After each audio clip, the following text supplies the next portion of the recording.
Pomp and circumstance. Pomp and circumstance.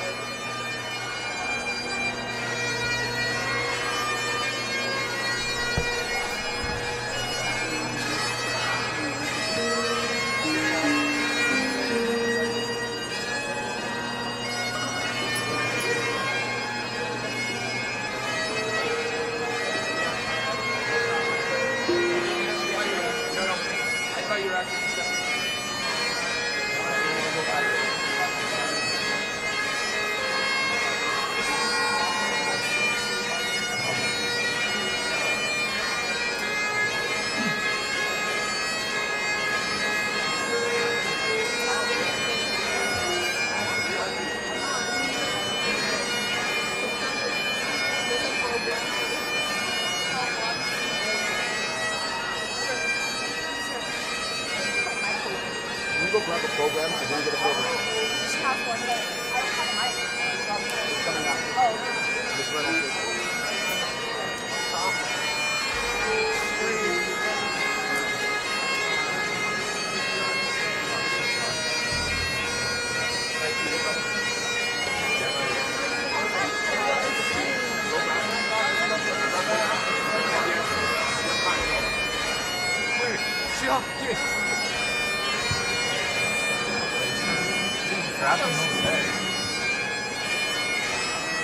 Sir, So we don't play for still?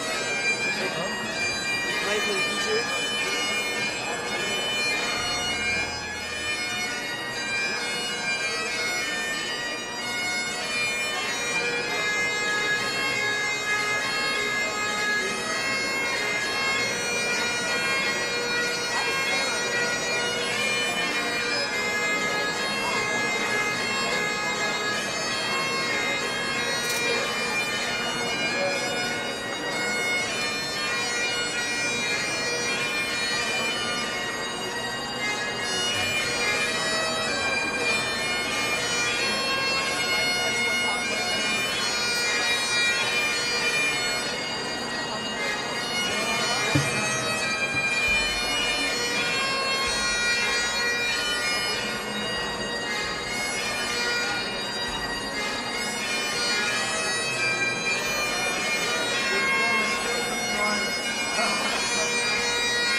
You guys ready? You guys ready?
Distinguished guests, please put your hands together for the class of 2025.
Mr. Grenier, please have a seat, everyone.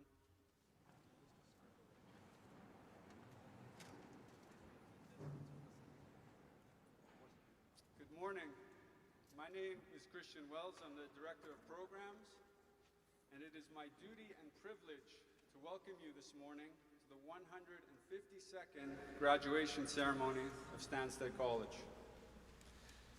Founded shortly after Canada itself became a country, it bears acknowledging that our school, like the country of Canada itself, was founded on stolen land. We therefore wish to acknowledge that this land is Abenaki land and that it remains unceded. Let us take a moment to remind ourselves that our access to this space and the land upon which it is built is the result of hundreds of years of disruption and destruction, an effect of colonialism, which endures to this day through our continued occupation of these lands, and that our presence here as settlers continues to have a negative impact on many First Nations communities. Today being National Indigenous Peoples Day, I feel it is important to mention that Stansted College has an unfortunate connection in particular to the terrible legacy of the Canadian Indian residential school system.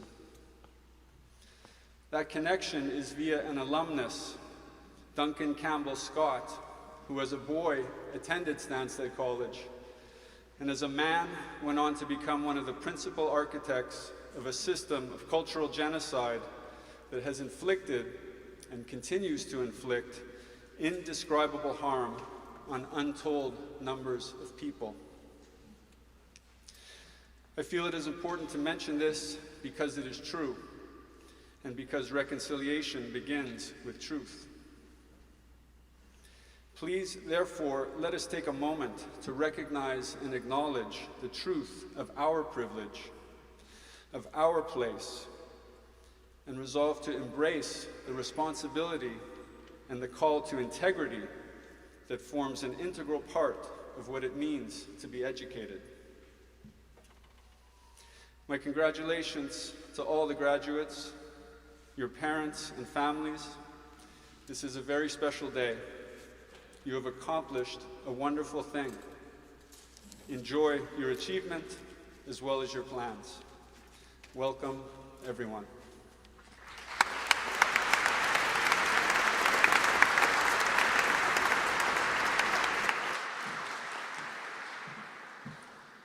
Good morning. My name's Doogie Ross, and I'm the chair of the Board of Trustees and a graduate of the class of 1970. It is my pleasure to introduce Mr. Joseph Levy, who's a graduate of the class of 1969. He was the former chair of the Board of Trustees from 2002 to 2006, and he is presently the vice chair of the Red and White Educational Foundation. Joseph will be introducing the presenter of the Governor General Sovereign Medal for Volunteers. Joseph?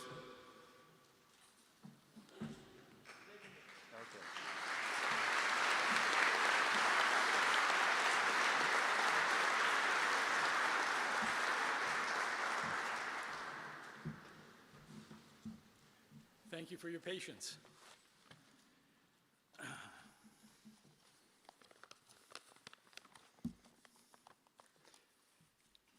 Mr. Ross, Mr. Wolfe, Ms. McDonald, Monsieur Ducheneau, members of the Council of Trustees, members of the faculty, parents, and of course, students. Last year, right around this time, Stansted College unveiled Philip's Way, a tree-lined pathway and green space right behind Colby that was designed to honor the generosity and legacy of Philip Webster. It was an opportunity of the school to thank Mr. Webster for more than 50 years dedicated to making the college what it is today. Mr. Webster has been a longtime director and trustee of the school and has also served as board chair. He also presided over the financial wing of the school, the Red and White Educational Foundation, and has been involved in capital campaigns. The capital campaigns have changed the face of the campus. Most of all, he has been a reliable source of sound, thoughtful advice. I first met Philip Webster in the 1970s as an alumnus of the college, and I reconnected with him when I joined the board in the 1990s. When I became board chair myself, I knew I can always turn to Mr. Webster for his advice, especially in financial matters.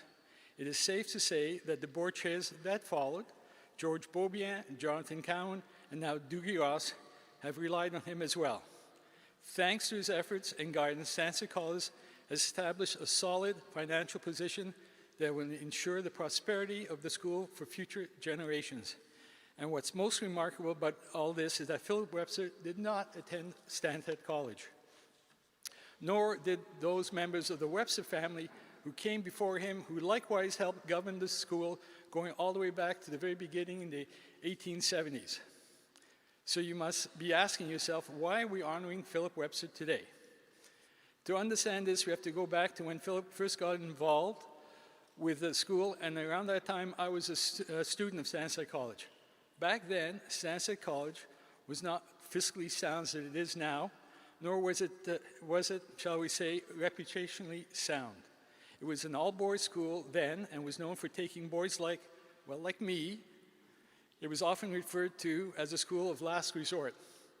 We called it Last Chance High.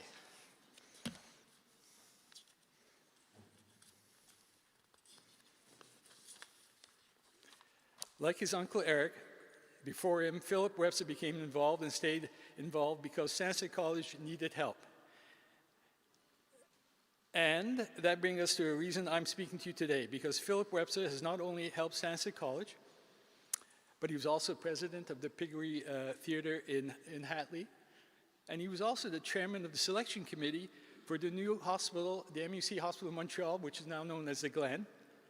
He was also president of the Canadian Jersey Cattle Club, but he was also served on the board of the Montreal Institute for the Blind, the Mackay Center, and the Constance Lethbridge. So many things beyond the school. Philip Webster helps, and he's successful at helping because along the knowledge and expertise, he approaches everything he does with respect and dignity, is why so many of us who have worked with him over the years call him not just a colleague, but a friend.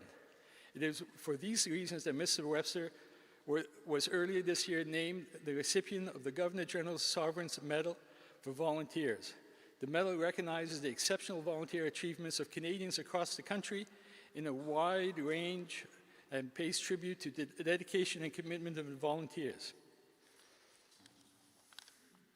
We have a very special guest today presenting the award, but before we do that, here's what I would like to say to the graduating students. This is your example. Continue your studies. Go into the world. Be successful. Achieve your goals, but always, always help and give back like Philip Webster did with Stanford College. You have been privileged to attend to the Stanford College you have been privileged to attend is what it is because of the work of people like Philip Webster, who with absolutely no thought for reward, simply wanted to make things better. Today, though we do give back to Mr. Webster, we give him our gratitude, our respect, our appreciation, and a big thank you.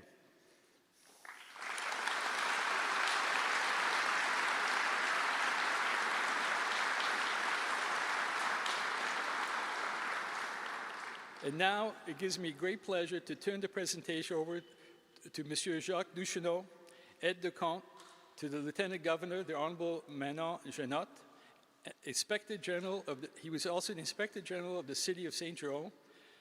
He was also 30 years with the Montreal Police Department, in which he served as Director for 5. His expertise in law enforcement, aviation security, and anti-corruption efforts has led to major reforms, including implementation of community policing in Montreal. I have a list here of the things that Mr. Ducheneau did. He graduated from the Royal Military College of Canada. He's a member of the Order of Canada, a commander of the Order of Merit of the Police Force, a knight in the National Order of Quebec, and in the National Order of Merit of France. He's also been awarded the Meritorious Service Medal and the Canadian Forces decoration. Please welcome Monsieur Jacques Duchesneau.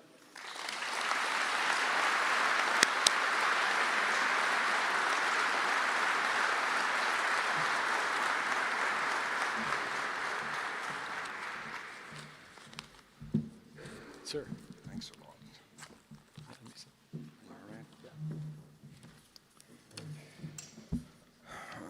Good morning, everyone. Bonjour à tous.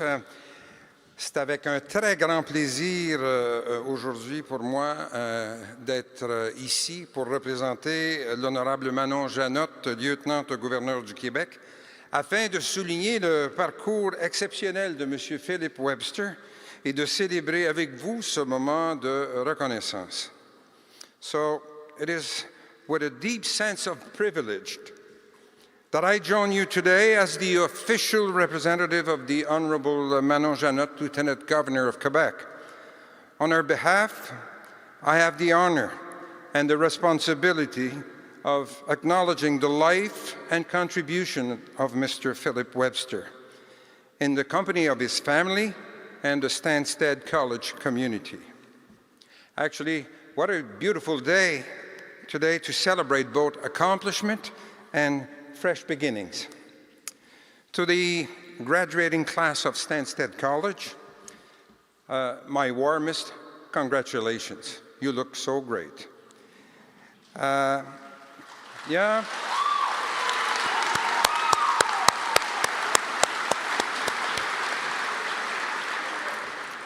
I am sure this is a milestone that will remain etched in your memories for years to come.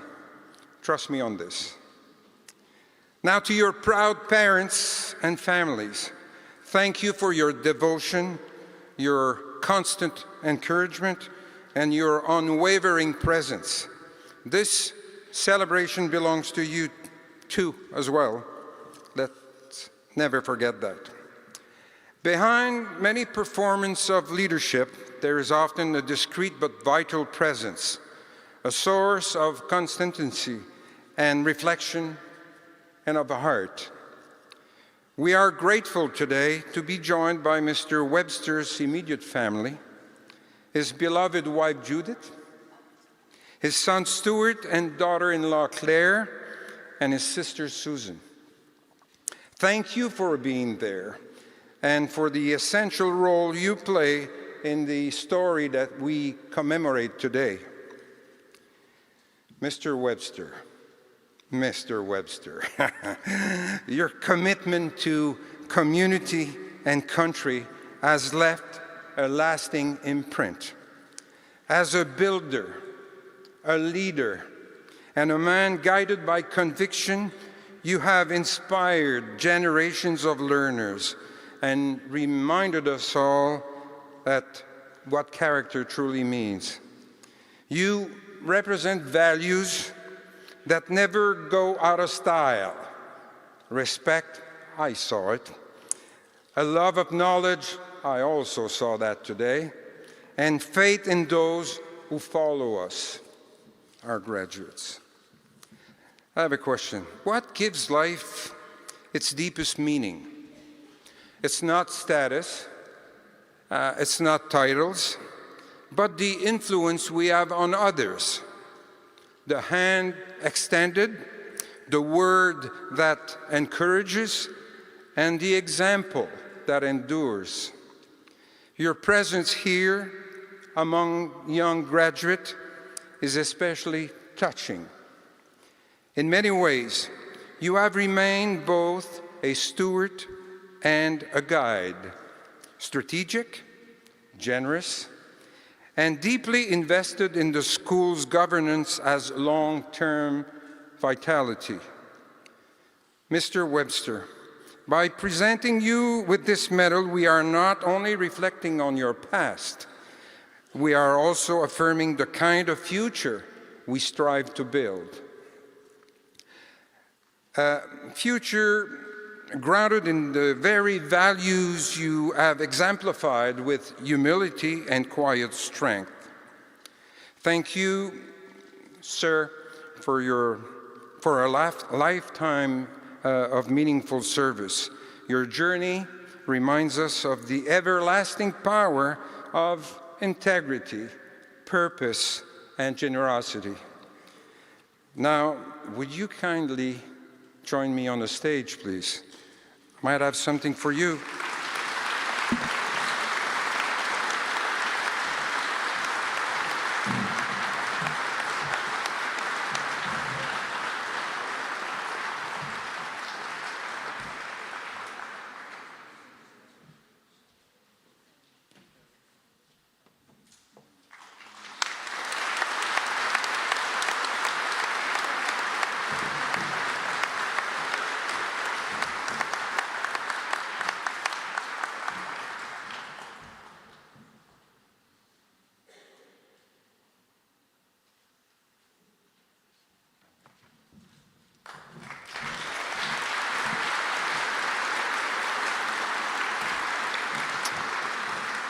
En conclusion, M. Webster, au nom de la lieutenant-gouverneure du Québec et en mon nom personnel, je vous remercie sincèrement. Votre engagement inspire et élève. Recevez cette distinction comme le témoignage sincère d'une profonde reconnaissance. Good luck to you all. Did I tell you that you look great? I'm sorry I forgot. Good luck.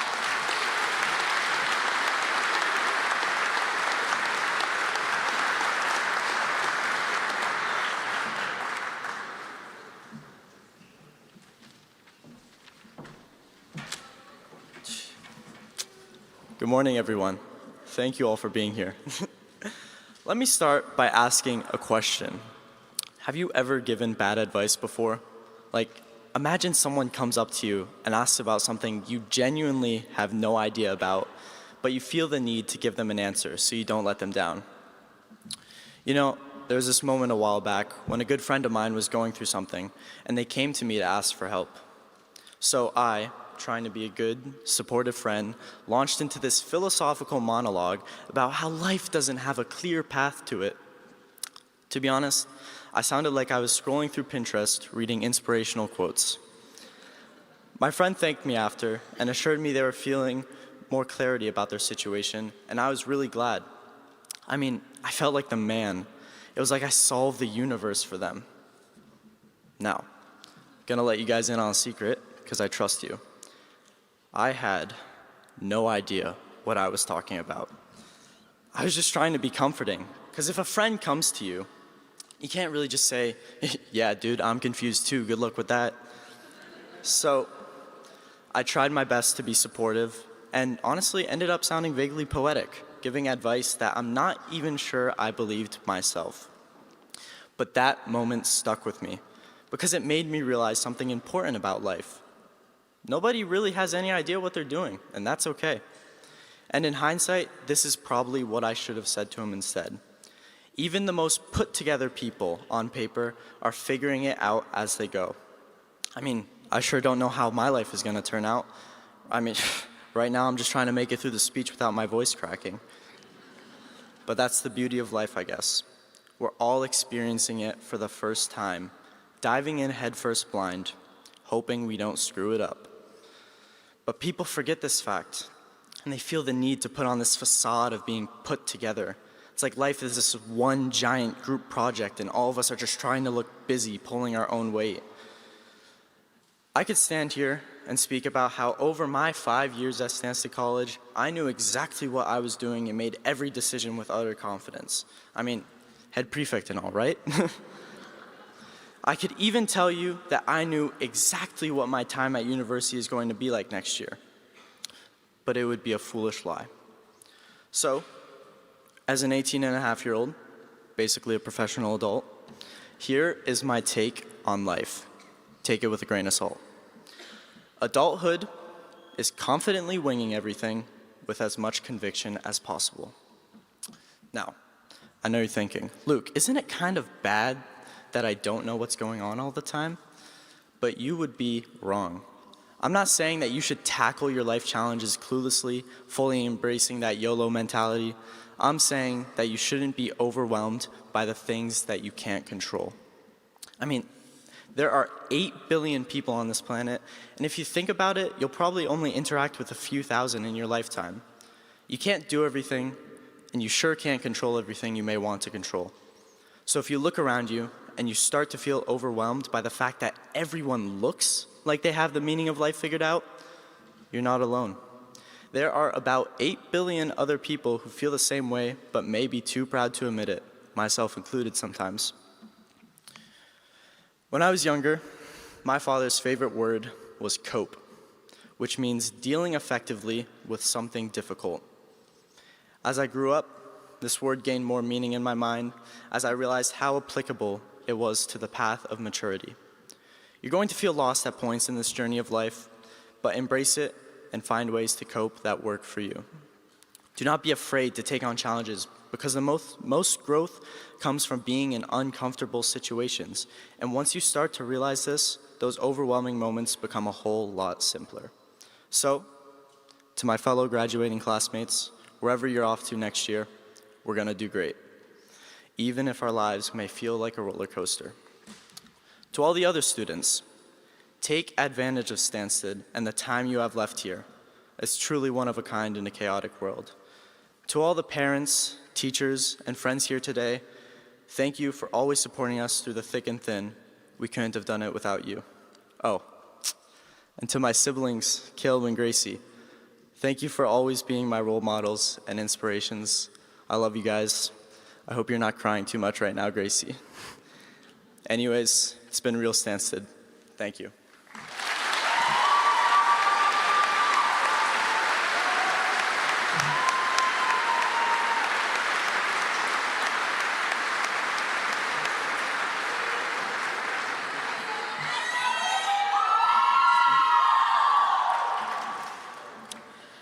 Good morning, everyone. So, the other day, I was passing the ball around, and during one of those passes, I did not catch the ball. Why? Because I didn't have my hands up here. Miss Hessian, sorry to disappoint. So the ball hit me right in the face. Peter, you might remember. Anyways, that is not the point. The point is, when I got asked if I was okay, I jokingly replied, yes, it was just a character building moment. Although it was just a small joke, later that day, yes, I kept giggling when I think about it, but also, deep down, I started reflecting on the concept of character building. What is character building? Well, according to Cambridge Dictionary, I'm quoting, it is the process of becoming more independent and better at dealing with problems. But after long thought, I came to the conclusion that on the surface level, character building aligns with this dictionary definition. However, I think that character building is even more beautiful, and it would be atrocious to limit its meaning to a dictionary definition. So what is character building? Well, character building is growth, but it's the growth we achieve from the unique compilation of moments when we faced adversity. Moments when the odds have not aligned on our favor. Moments of crisis that fell out of our control. Moments of sorrow, moments of discomfort, moments of change. Yet, we kept going. We kept going, we kept persevering, and we kept showing up. Like Mr. Van Dyke would say, we continue to push through adversity. Consequently, it is in this process of going from the setback towards getting back on our feet that we experience growth. And right there, in that moment, we go through the process of character building. To illustrate this idea more clearly, I will explain to you how lobsters grow. And you might say, why should I care about how lobsters grow? Well, just give it a listen. So, lobsters are a very soft and tender animal that are inside of a very rigid shell that does not expand. Then, how could a lobster grow? Initially, as the lobster grows, its shell becomes very limiting, and the lobster finds itself under pressure, and it's uncomfortable. So the lobster goes beneath a rock to hide from the predators, and there, it comes out of its shell, and makes a new one. And so on, the lobster repeats this process multiple times over its lifetime. So, the important thing to note here is, what was the lobster's stimulus to be able to keep growing? That it was under pressure, that it felt uncomfortable. And if the lobster would have stayed in its shell, it would have never been able to keep growing. Hence, we have to understand that times of stress and pressure are also times of growth, times where we build character. Today, many of us are stepping into the next character-building moment of our lives. Whether you're going back home after an exchange year, you're going into another grade, a different school, or you are the class of 2025 and are graduating high school, keep in mind that we will be bound to face adversity. No one is exempted from that. But it is important that you live through it and that you push through it. There will be days of pain, for sure. But in those moments, when you're feeling the pain, remember to move with it. We will also be bound to face rejection. But let me remind you to take rejection as redirection. These times of stress will allow you to grow, and you will end up being where you are supposed to be, and that will be the right place. At the same time, it will be inevitable, the fact that we will have to leave some people behind. And it is heartbreaking. But remember that every person you meet is also one opportunity for growth. So, whatever your next step is in life, remember to embrace the times of tempest. Remember to fully experience discomfort, the pain, the challenge. Feel it. But keep moving. Move with the stress, move with the pressure, move despite the limitations. And remember, this is how we build character.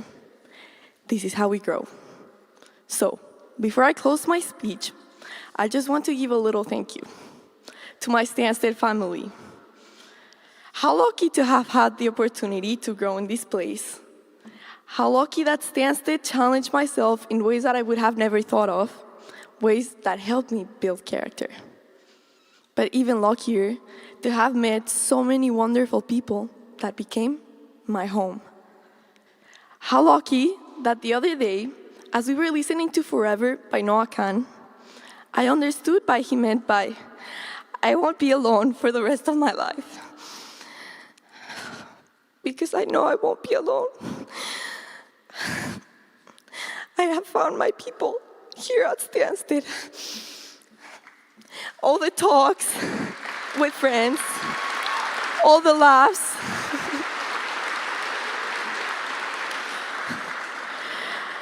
all the talks with friends, all the laughs, the jokes, the ongoing sleepover with friends at Cowan, and finding love. Perhaps I gave it for granted, and now I'm trying to grasp on the last few bits of it. But to make you feel better and make me feel better, I'm going to leave you with a quote from my favorite show. It goes like this. After all, seasons change. So do cities, so does Stansted. People come into your life and people go. But it's comforting to know that those you love are always in your heart, and if you're very lucky, just a plane ride away. Thank you.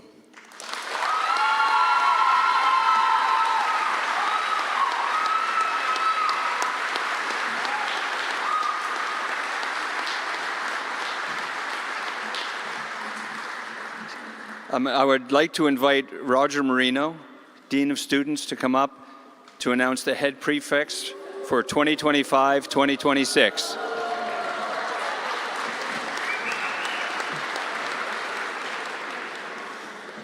Morning, everyone. I will not be dancing yet later tonight. I'd like to thank you all for being here today, and it's an honor for me to announce the head prefects for next year. just before I announce them, I just want to say that the toughest job on campus is to be a student leader. I've always said that you learn the moment you arrive on the campus, and one of the toughest jobs is to be able to become yourself and try and lead a bunch of your peers. And sometimes you're put in positions that's not always easy to deal with your peers. So there's 3 things I always say to the prefects that you have to be. 1, vulnerable. It's okay to show that you have emotion. 2, passion. It's the greatest thing you can ever be. 3, be yourself. That's what makes a difference. So it's a great pleasure to announce the 2 head prefects for next year. Please come up to the stage, Joshua Lipman and Tammy Ozibanjo.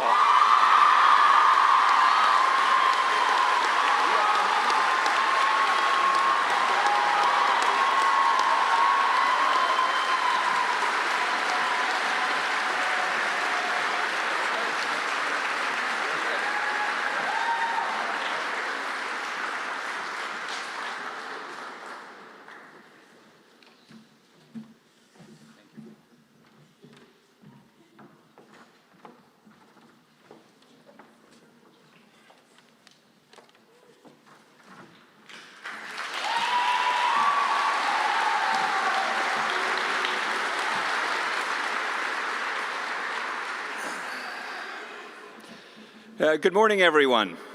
Madam Speaker, graduates, faculty and staff, students, trustees, parents and friends. My name is Doogie Ross. I'm the chair of the Board of Trustees.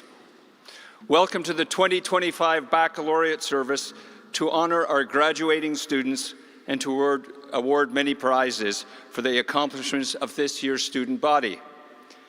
Thank you all to the staff and teachers who have worked so hard to make this day special. It is much appreciated. It is great to see so many of you here, and I would like to thank you for your support and encouragement given by all to the board, to the school, to the sports events, and the activities of the student body. Today we salute our 2025 graduates. We wish them all well in their new journeys and future endeavors. And I hope that they remain close to this college and come back to see us on special events such as homecoming, golf tournament, support of our sporting events, and attend alumni gatherings.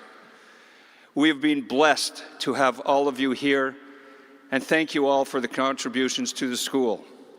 As chair of the board, I would like to comment on some of the events of this busy but constructive year. In February, the school suffered a great loss with the sudden and untimely death of a very popular first-year teacher, Adam Kolakowski. His affable charm will be missed by all.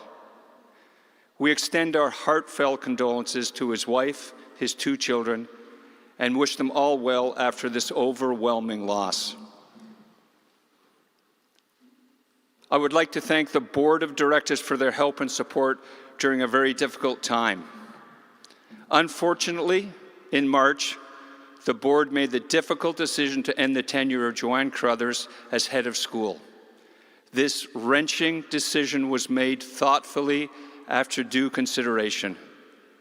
We want to thank Joanne for her many years of service to the school in many different capacities. We wish her well and the very best for the future.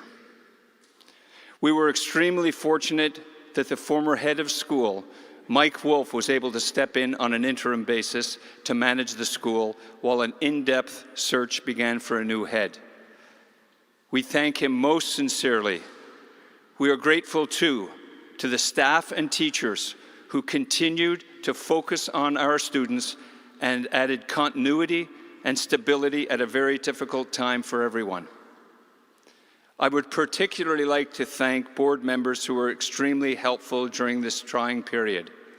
Luc Quirion, chair of the Finance Committee, spent numerous hours at the school helping Mike Wolf resolve the issues that the school was facing, and Ellen Bonsall in heading the search committee for the head of school.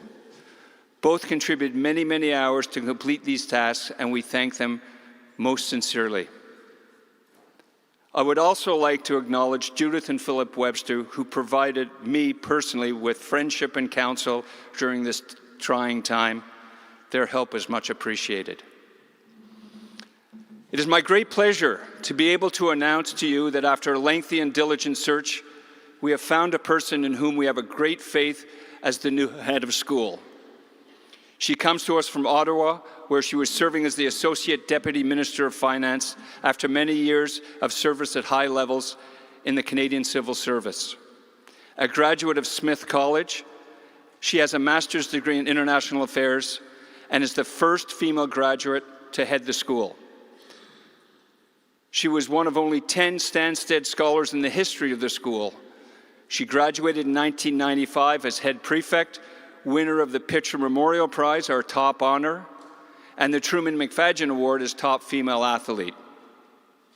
As you can see from her Stansted College experience and her many professional accomplishments, we are very confident that she will bring a strong, creative approach to the affairs of the school. We welcome her most enthusiastically to the Stansted community and look forward to having her as the captain of the ship and to her remarks today on her vision for Stansted College in the years to come. So may I present to you our new head of school and our baccalaureate speaker today, Susie McDonald.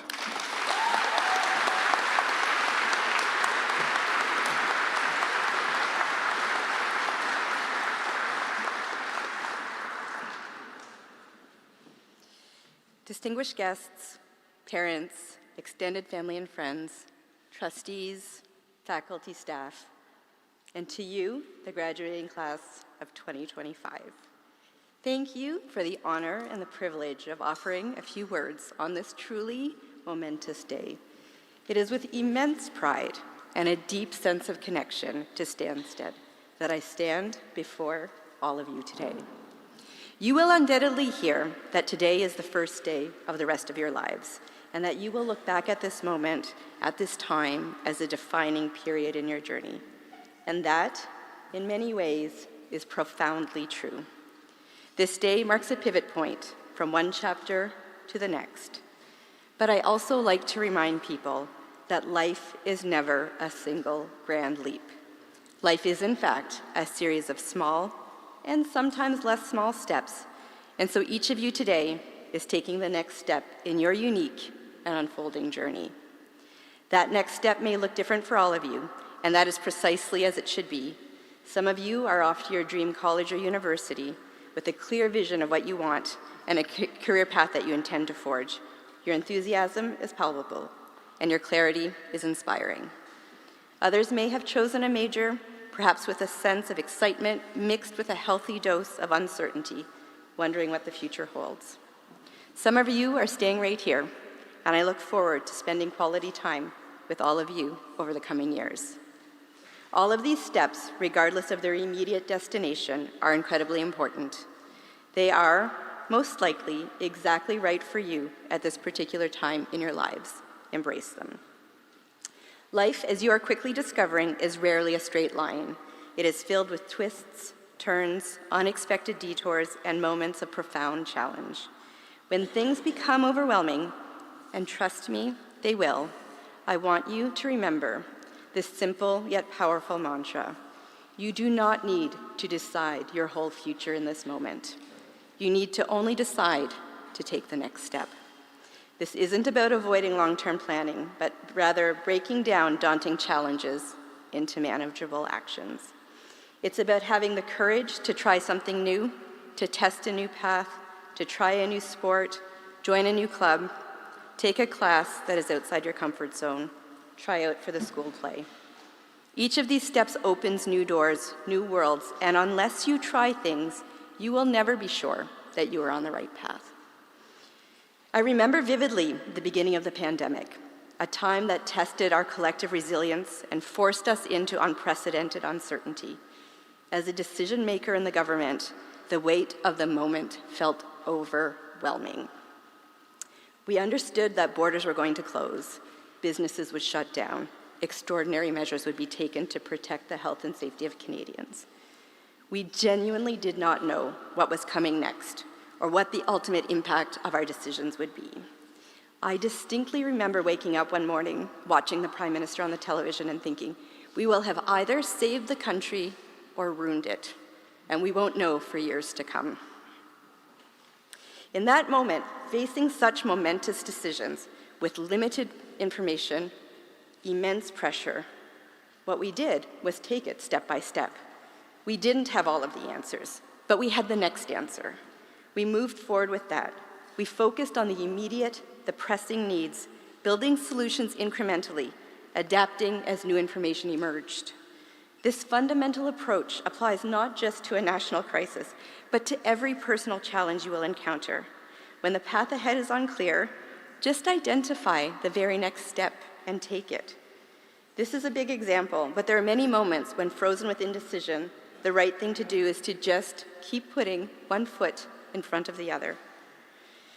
In the big moments, like the pandemic, but also in the smaller moments, like what course to choose, what sport to play, how to get started on a project that feels overwhelming, the ability to break down a seemingly insurmountable task into a series of smaller, manageable actions is in fact a superpower. It allows you to maintain momentum, to learn from each small success, and adjust your course as needed. This approach isn't just about problem solving, it's about building confidence. Each time you take a next step, you reinforce your belief in your ability to handle challenges. This confidence will serve you well throughout your lives, enabling you to tackle increasingly complex situations with a sense of calm and competence. It's about cultivating a mindset of progress over perfection. Consider the journey of learning itself. No one masters a subject overnight. You don't step out on the ice knowing how to skate. You learn a concept, you practice it, you build on that foundation. So when faced with that overwhelming decision, be it a career choice, a personal dilemma, creative block, resist the urge to solve the entire problem at once. Instead, ask yourself, what is the single most important immediate action I can take to move forward? Perhaps it's gathering more information, talking to someone more experienced, or simply taking a small, achievable goal for that day. Let me talk to you a little bit about the next step for Stansted. Stansted College has a long and storied history, a legacy of which each of us should be profoundly proud. Since 1872, this remarkable institution has been a beacon of learning, providing students with rigorous academic training that challenges minds, fosters intellectual curiosity. It has instilled the importance of strong bodies through vibrant sports programs, teaching discipline, teamwork, resilience, and perhaps most importantly, it has cultivated a deep and abiding sense of community, a place where individuals are supported, encouraged, and everyone can find a place to belong. The alumni who have walked these halls before you have gone on to achieve truly bold and big things, making significant contributions in every imaginable field across this globe. They are leaders, they are innovators, they are artists, scientists, and educators. And most of all, they are compassionate human beings. They are a testament to the transformative power of a Stansted education and the enduring values that are instilled here. The friendships forged here, on the playing field, in the houses, in the classrooms, in the dining hall, will take you into the next period of your life and beyond. Your Stansted connections will continue to pop up in ways big and small. Michael Wolf recently told me a story about an alumni who put Stansted on their CV. Turned out the hiring manager was also a Stansted alumni. Similarly, I once filled out a form at work, and the person who received it said to me, "Hey, you went to Stansted? So did I." It was a lovely moment of shared history for both of us. These encounters are a testament to the strong, interconnected web that is Stansted community, a network that can and will open doors, provide support, and offer a sense of belonging wherever you go. But even with such a rich history and proud traditions, it is also time for Stansted to take the next step, to take a step towards renewal, to take a step, perhaps a large step, into the digital era, embracing technology that will enrich learning, broaden horizons. It's time for us to be bold in our programming, to innovate and to adapt to the evolving needs of this century. This means building on the solid foundations that have defined us for generations, while also maintaining our strong traditions, like celebrating all of you today here at Baccalaureate. Traditions that bind us, give us identity, and connect us to those who came before. I look forward to being an integral part of this next step, to listening to all members of this community, students, faculty, staff, alumni, trustees, and parents, on what we should maintain, how we need to change and evolve together. It is an exciting time for the college, a period of growth and possibility. I sincerely hope that each of you, as members of the broader community, share in the optimism and the potential that this renewal can bring. This evolution is not about abandoning our roots. It is about strengthening them, ensuring that Stansted remains a relevant and leading institution for generations to come. It's about leveraging the best of both worlds, the timeless values and traditions that have made us strong, combined with the innovative spirit that will propel us forward. To the parents, grandparents, guardians, extended family members gathered here today, I see you. Today is not just a day to celebrate your children. It's a special moment for each of you. You have nurtured, supported, sacrificed, and believed. 33 years ago, I took the next step by coming to Stansted. Whew. I'll cry too, Sophia. I remember that day with remarkable clarity. As my parents drove away, they left a piece of their heart right here on this campus, and your hearts are all here in front of us today. It was an incredibly difficult decision for them to let me live more than 1,000 kilometers away from them at a time when a weekly phone call was a luxury. We were just talking about having to line up at the payphone to call collect home. But that next step, that courageous decision, changed everything for me. It opened worlds I could have never imagined. It exposed me to new ideas, diverse perspectives, and a global community that broadened my understanding of what is truly possible. I know that each of you, parents, family members, are also leaving a piece of your heart on this campus. For those of you with children returning next year, and as a mother myself, I understand the extreme trust you are placing in us in making this decision. You as parents have given your children the gift of this experience, and it truly is a gift, an investment not just in their education, but in their character, their independence, their future. Certainly, that is what it was for me. Today, you are witnessing the culmination of this investment. Take a moment to acknowledge your own incredible journey and your profound role in bringing them here. To the faculty, staff, alumni, friends, trustees, and supporters who form the broader Stansted community, your presence here today is a testament to the enduring spirit of this institution. The dedication of our faculty and staff, both past and present, has shaped generations of young minds, inspiring them to reach for excellence. Your passion, your commitment, your tireless efforts are the bedrock upon which this college stands. To Michael Wolf, who put everything on hold to come back and serve the college in a time of need, thank you for showing us that Stansted community shows up when it's needed. Our alumni scattered across the globe live out the values instilled within these walls. Your continued engagement and your generous support are vital to our continued success and our future aspirations.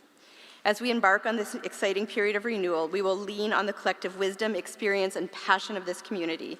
Your voices, your ideas, and your continued engagement will be essential as we chart this next chapter. Together, we will ensure that the institution remains a beacon of excellence, adapting to the future while honoring the past. We are entering a new era, one that requires collaboration, innovation, and a shared vision for the future. The strength of Stansted College has always been in its people, and that will continue to be our greatest asset as we move forward. And it is with tremendous pride and a deep set of gratitude that I take this next step with you. I'm so honored that the board and this community has given me the opportunity to return to the place where I took what was certainly the most pivotal step in the pursuit of my expanded opportunities.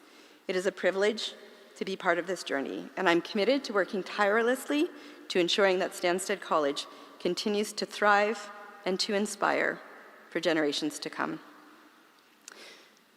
To the graduates, the foundation you have built here, or are continuing to build here for those that are staying, is strong. You've acquired knowledge, developed critical thinking, forged lifelong friendships, and discovered hidden strengths within yourselves. As you step out into the wider world, remember the lessons learned here. Remember the value of hard work, the importance of integrity, the power of kindness.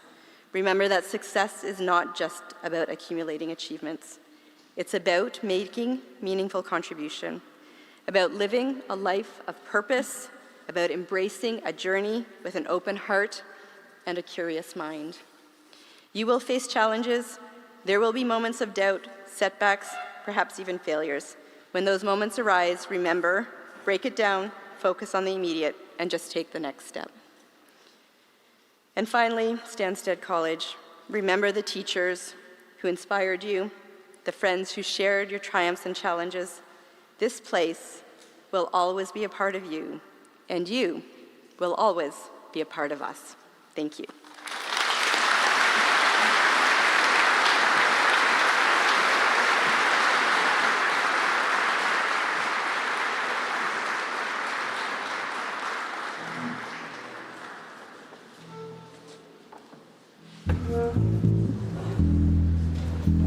Sharp. Ready?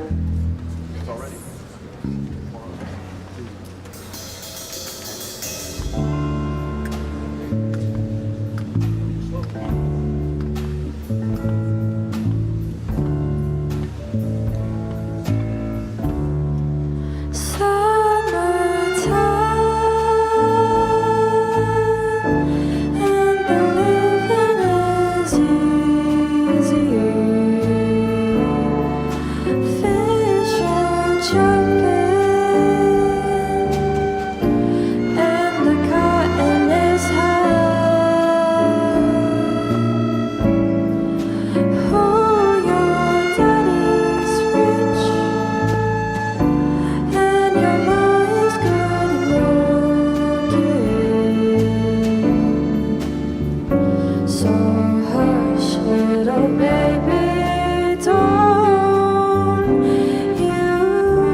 Stansted.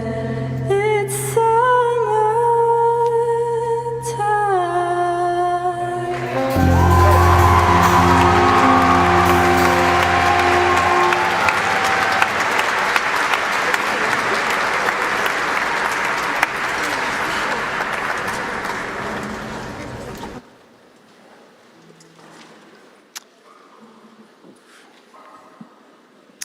Bonjour, mesdames et messieurs, students, faculty, friends, and family members. Je voudrais vous souhaiter la bienvenue ce matin and a special welcome to the class of 2025. Congratulations. Mr. Ducheneau was right. You guys look great.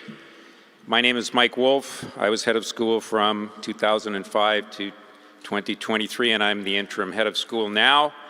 I want to thank Ms. Reynolds for all the organizational work that she did in putting this event together. Massive undertaking here at the arena with a lot more people than I'm used to. Thank you, Carrie Reynolds.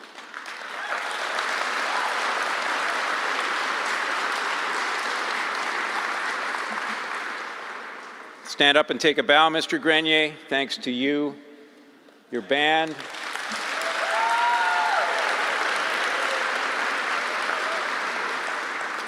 Kimmy, I was in the choir in my high school that sang that Porgy and Bess song. You did a fantastic job. Thank you.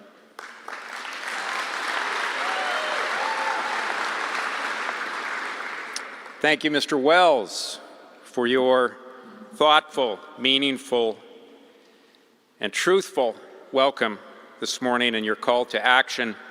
More importantly, from a personal perspective, thank you for all of your help and your friendship over the past 20 years. Thank you.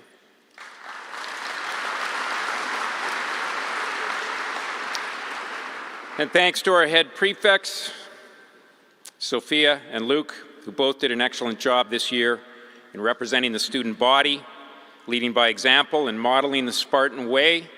And we have a gift. If you could come up and receive it, please.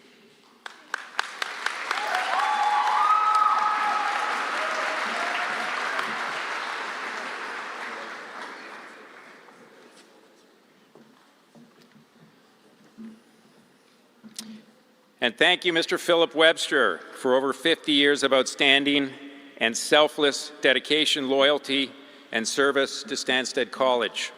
What would this school be without you? I'm grateful to have you and Judith as close friends for 35 years, and I can think of no one whose wisdom and judgment I rely on more than yours. Congratulations on this special honor that you so richly deserve.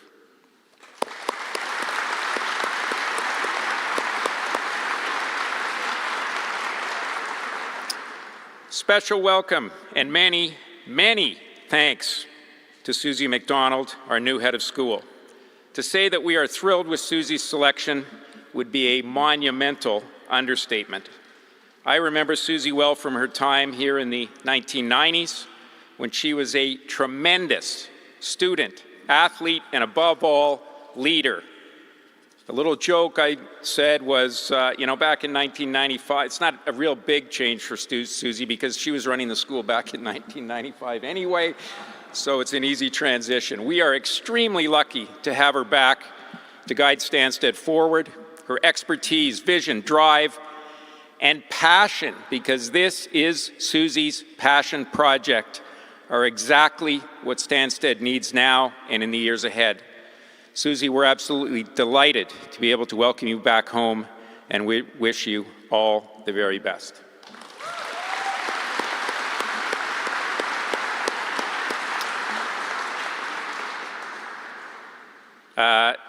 It's a long day. I'm going to try to keep my remarks very brief, and it's a bittersweet day.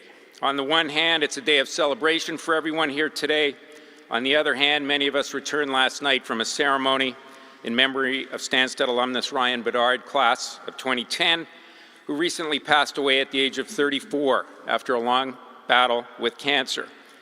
And the students here, at least some of you might remember me talking about Ryan at Assembly when we handed out the prefect pins last month, and obviously that was a very difficult moment for me to get through. it's not going to be any easier now. In fact, I read this speech to Mr. Murray, and he said, there is no way you're going to make it through. You better have a backup plan. I don't, so I'm going to have to just tough it out. And it's so tough because, as you will find out in the years ahead, just like Ryan, just like Susie said, once a Spartan, always a Spartan. And as Mr. Ducheneau said, influence endures. Ryan's influence endures, so you're going to have to bear with me. Ryan was a student at Stansted from 2006 to 2010. He went through what you graduates experienced, including his own baccalaureate ceremony 15 years ago. He was a prefect, and he was one of, if not the greatest athlete in the history of the college. He won the Athlete of the Year award 2 years in a row, and he was the recipient of eight major S awards. As good as Ryan was in soccer, football, rugby, and especially hockey, he was even a better person. Susie mentioned the power of kindness. And Ryan is someone who believed wholeheartedly in kindness and in the goodness of people. He believed that it was better to inspire than to criticize, that most people would rather help than harm, that hope is a more powerful force than fear. And I say that because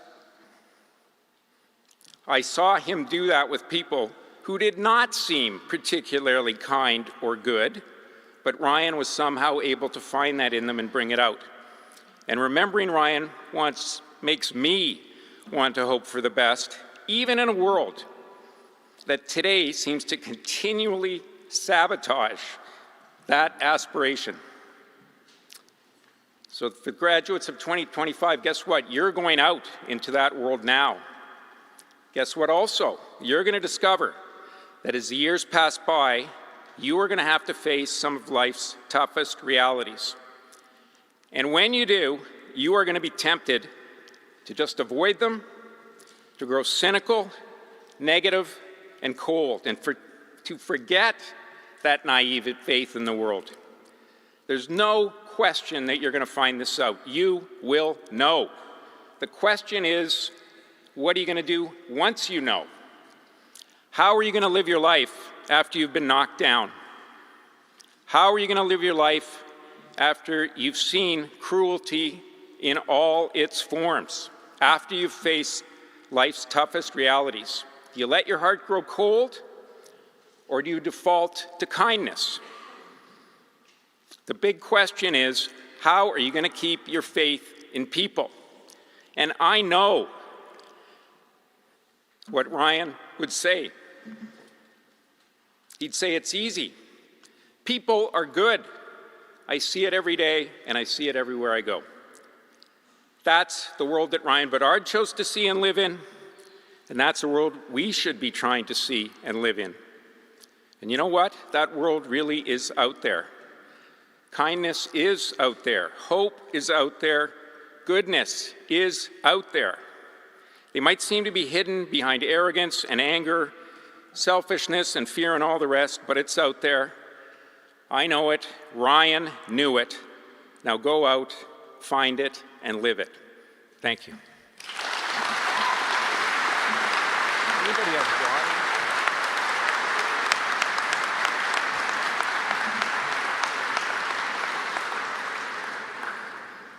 Have any water, Mr. Murray?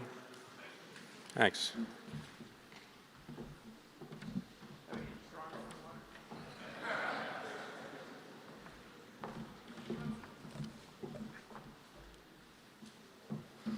You know, we're ahead of schedule. I could have gone on longer. Okay, we're going to go to the distribution of prizes and graduation diplomas, starting with outstanding academic achievement in the junior school from grade 7 to grade 9. Before I do that, I want to thank Ms. Mary-Eve Samard, Ms. Donna Richter, who was in the office last night till midnight, working to pull this all together. They do it every year. They do a great job. Thank you very much.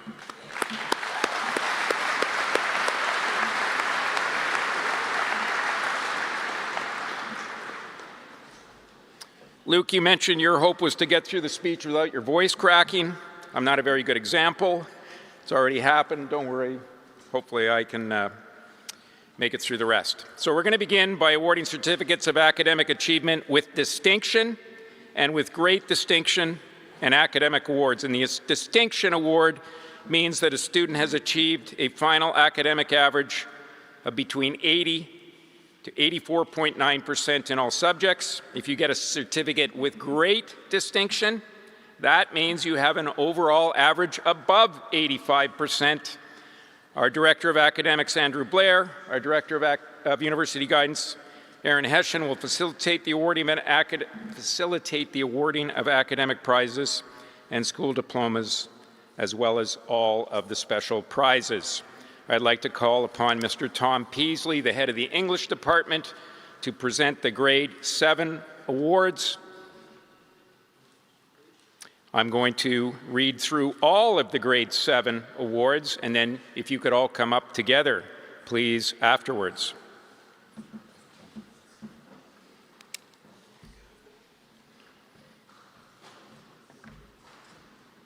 For academic achievement with great distinction, and the recipient of the Music Prize, the English Prize, and the Amaron Prize for French, Sophie Bordelot-Quitte.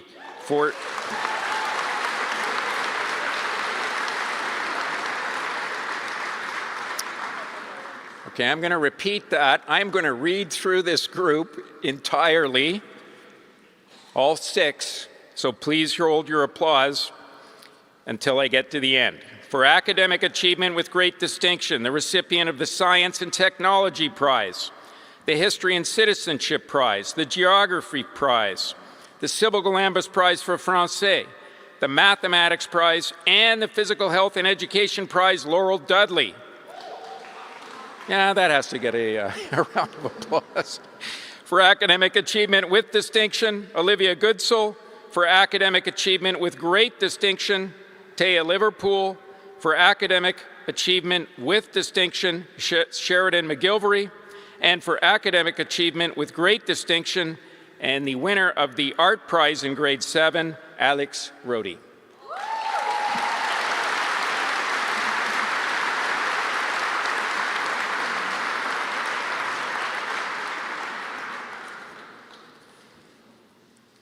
Come on up.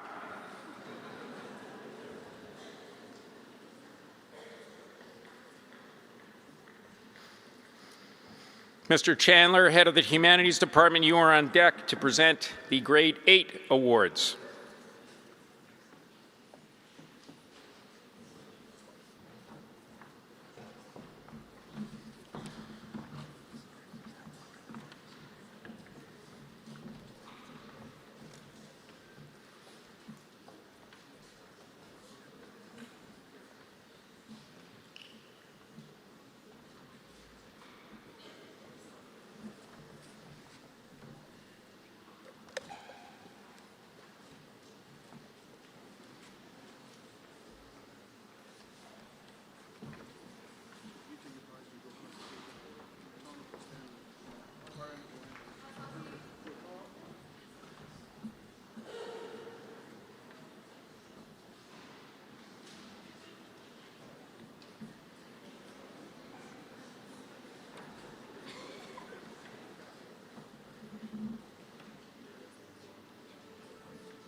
Okay, moving on to grade 8. We're going to try to streamline this a little bit better. When I call your name, please start coming forward. I'm going to call you up in groups of 5. So when I call your name, don't wait, come forward. For academic achievement with great distinction, the recipient of the Drama Prize, the English Prize, and the Sybil Galambos Prize for Francais, Elizabeth Bélanger. For academic achievement with distinction, Iso Bach. For academic achievement with distinction, Samuel Bruchette. For academic achievement with great distinction, Xavier Corriveau. And for academic achievement with great distinction, Liam Dubois.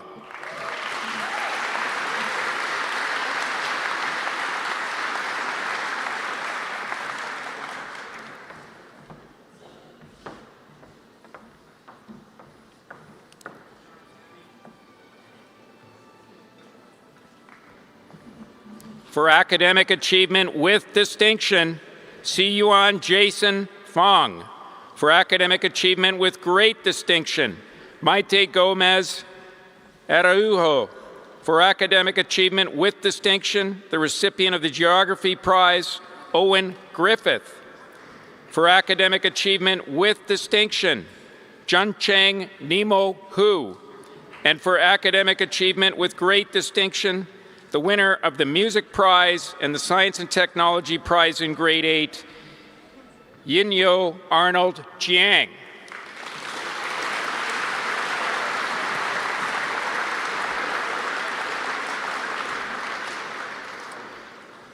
For academic achievement with distinction, Yifei Raymond Ju. For academic achievement with great distinction, the recipient of the History and Citizenship Prize in Grade 8, Benjamin Magna. For academic achievement with great distinction, Jonathan Rombotis. For academic achievement with great distinction, the winner of the Amaron Prize for French, the Mathematics Prize, and the Physical Health and Education Prize in Grade 8, Senna Shirakabe.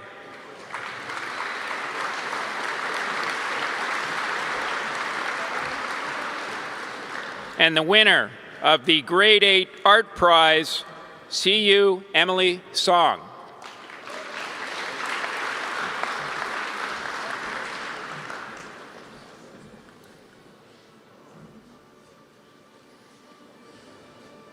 Ms. Lisa Smith, the head of our math department, will be up next to present the Grade 9 awards.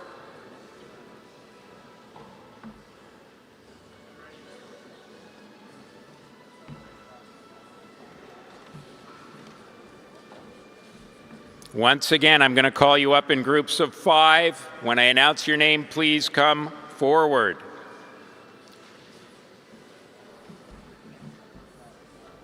Thank you, Mr. Chandler. For academic achievement with distinction, Ludovic Baudry. For academic achievement with distinction, Juliette Bernardi. For academic achievement with great distinction, the winner of the Grade 9 English Prize and the Physical Education and Health Prize, Clara Buck-Thompson. For academic achievement with distinction, Beatrice Bureau. And for academic achievement with great distinction, Zibo Dong.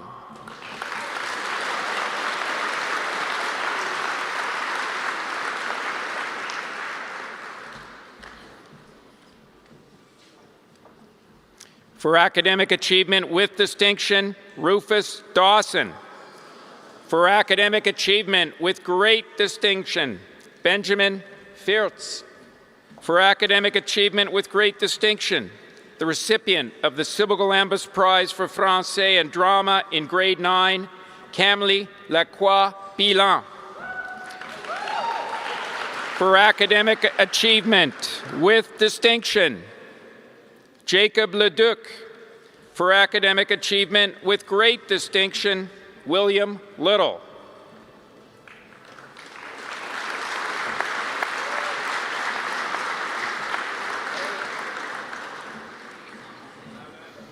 Continuing on in Grade 9, for academic achievement with great distinction, Grayson Lauren. For academic achievement with distinction, Juan Marina Montana. For academic achievement with great distinction, Michaela Martinez Ribas. For academic achievement with distinction, Jose Palacios Roji Diaz. And for academic achievement with distinction, Cecilia Riddle.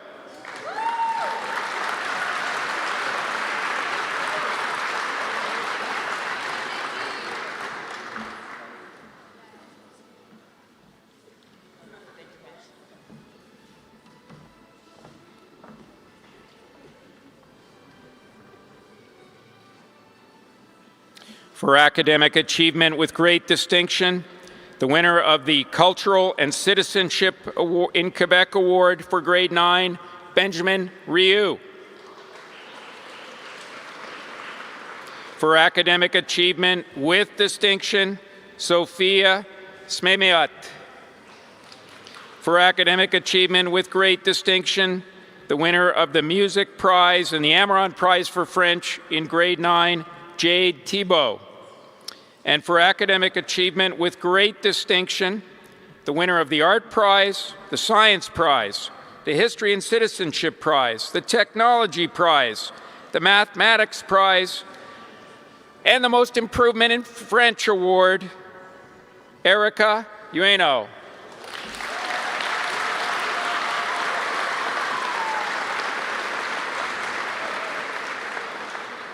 For academic achievement with distinction, Zachary Vachon.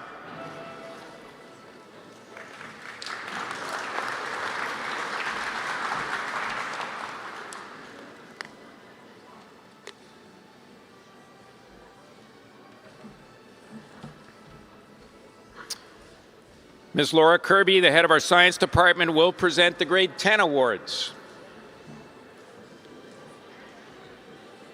I will again call you up in groups of 5 when you hear your name. Start making your way towards the stage, please. For academic achievement with distinction, Jack Adams. For academic achievement with distinction, Parker Banks. For academic achievement with distinction, Alexa Cardenas. For academic achievement with great distinction,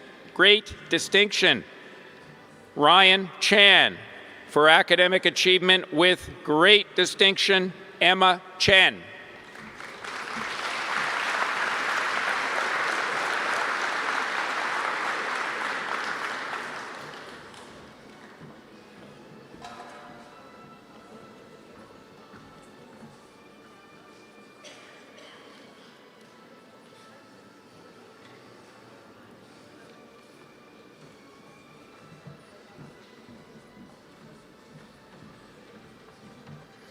For academic achievement with great distinction, Natalia Chenier.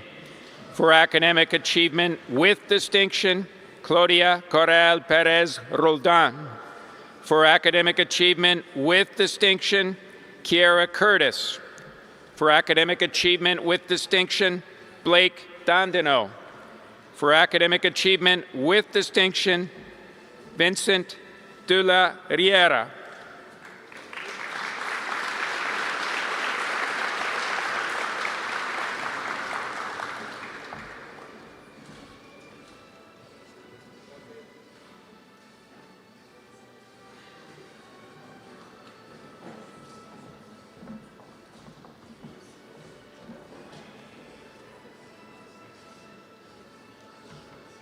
For academic achievement with great distinction, Abigail Dewey. For academic achievement with great distinction, Mate Dobos. For academic achievement with great distinction, Vaughn Dunford Sutherland. For academic achievement with great distinction, Bella Fong. And for academic with great distinction, and he did a great job with the bagpipes this morning, Charles Fauché.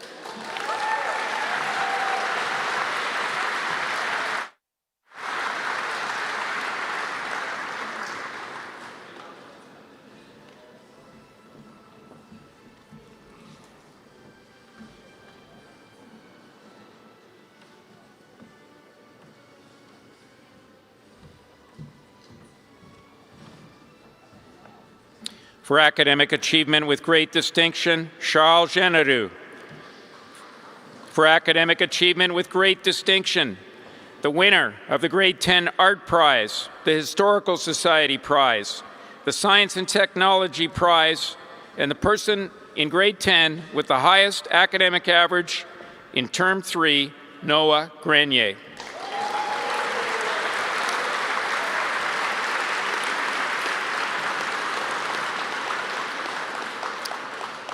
For academic achievement with distinction, Annabelle Grenia. For academic achievement with distinction, Daniela Hernandez Delgado. For academic achievement with great distinction, Kelly Huang.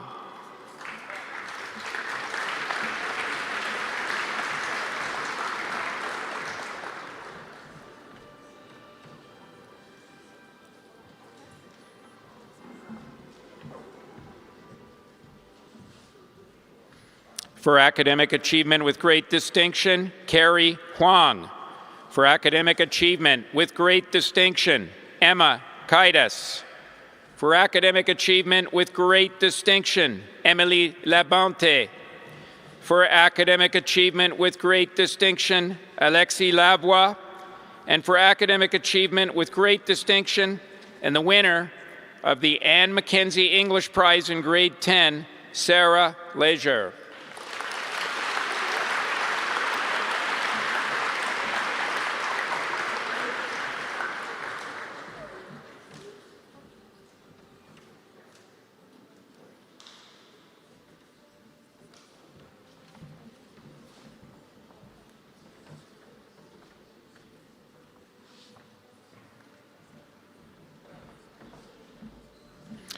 For academic achievement with distinction, Olivia Léger.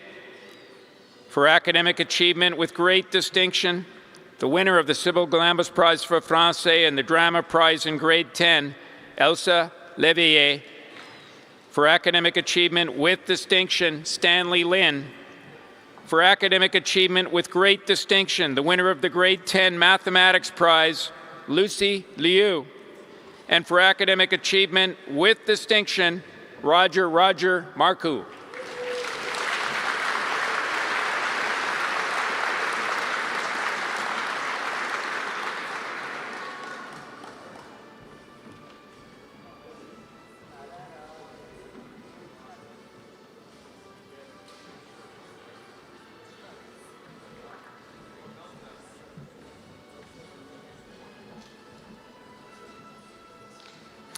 For academic achievement with distinction, the winner of the John Wells Prize for Improvement in French in Grade 10, Sarah Martinez Eisenman.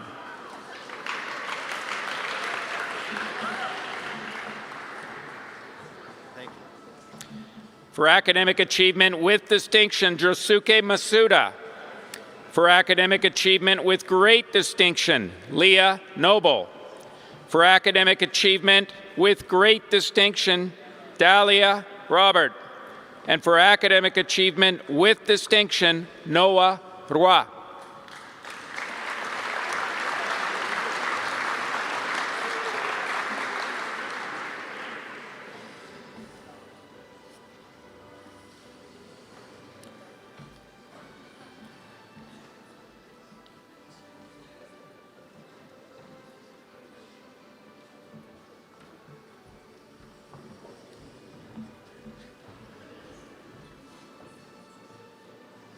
For academic achievement with great distinction, Julia Sharp. For academic achievement with distinction, Isabel Smith. For academic achievement with distinction, Louis Sullivan.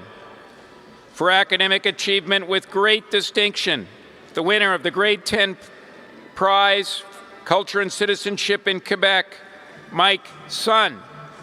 And for academic achievement with great distinction, and the recipient of the Amaron Prize for French in Grade 10, Evelina Valisova von Sanger.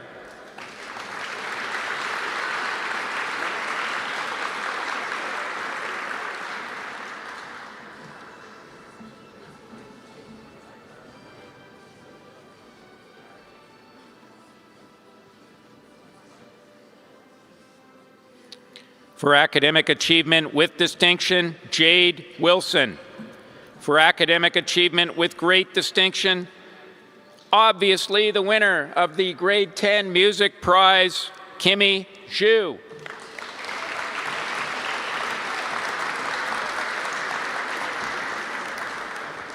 For academic achievement with distinction, Ning Yi Yang.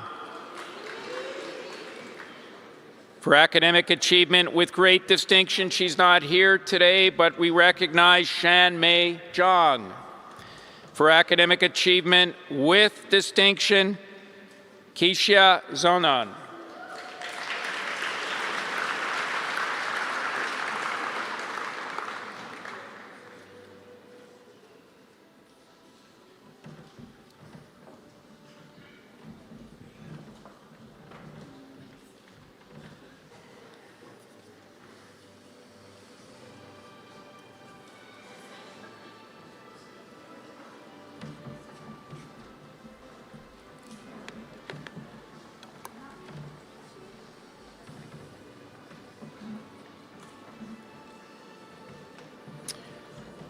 Call upon Mr. Doogie Ross, Board Chair, to present the Grade 11 awards. The following students have been enrolled in the Grade 11 Secondary 5 academic program at Stansted College this year.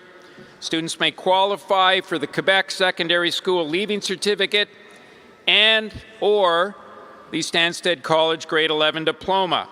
And the Stansted Diploma goes beyond the provincial requirements.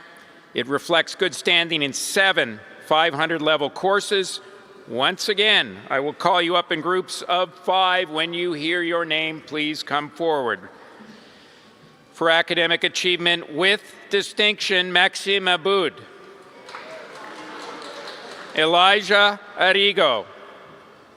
For academic achievement with great distinction, the recipient of the Anne Mackenzie English Prize, the Contemporary World Prize, the Biology Prize, the Chemistry Prize, and the Sybil Galambos Prize for Francais, along with the highest average in Grade 11 in Term 3, Laurie Aubin.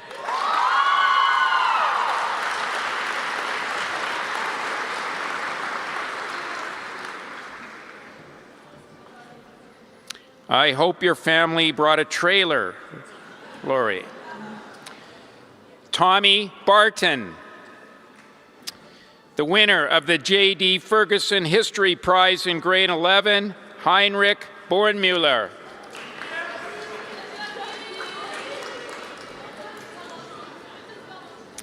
Frederick Bork, Isabella Cardenas. For academic achievement with distinction, Emma Carrière. For academic achievement with distinction, Zoe Charlin. For academic achievement with distinction, Aaron Chip.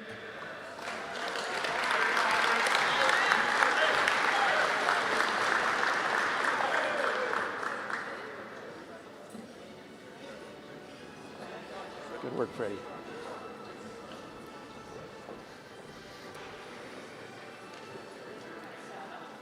Nathan Crane.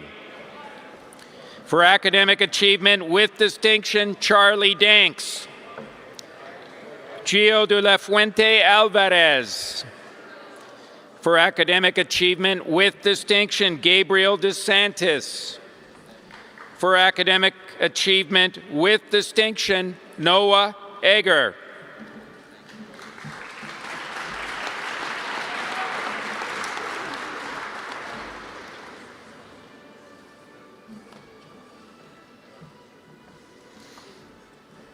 Mila Fong.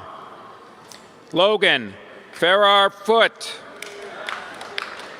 For academic achievement with distinction, Rhea Fiul. For academic achievement with distinction, Jean-Félix Gagne. For academic achievement with distinction, Emmanuel Gans.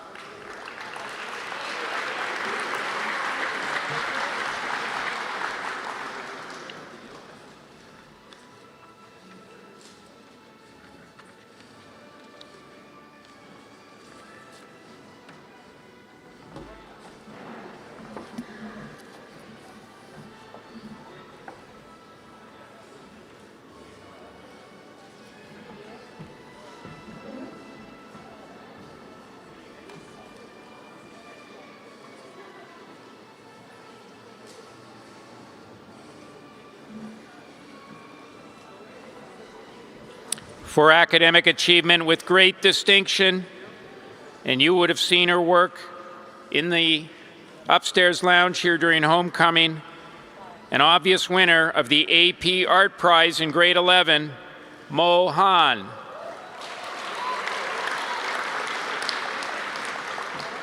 Grady Hannah.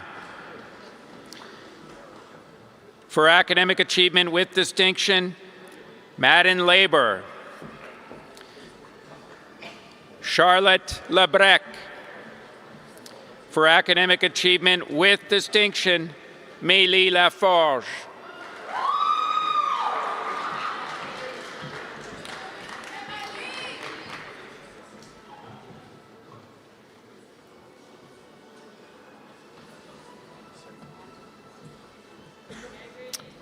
Maxton Lamb. For academic achievement with great distinction, Penelope Lavoie. Mélie Leduc. Gregory Leveillé. For academic achievement with great distinction, Melanie Lee.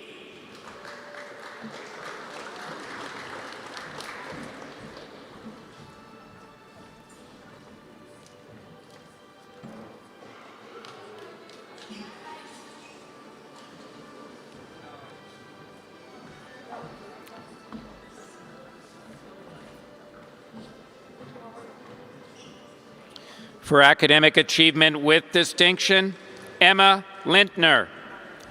For academic achievement with distinction, Joshua Lipman. For academic achievement with distinction, Katie Liu. For academic achievement with great distinction, Mavis Liu. And for academic achievement with distinction, Corey Logan.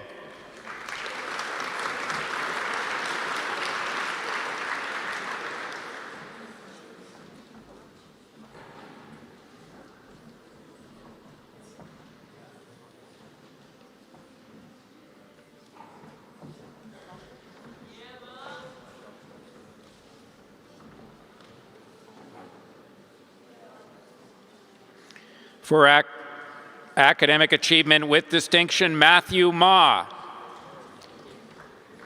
Lauren Loon. Brody Malloy. Patricio Morales Zaragoza Serra.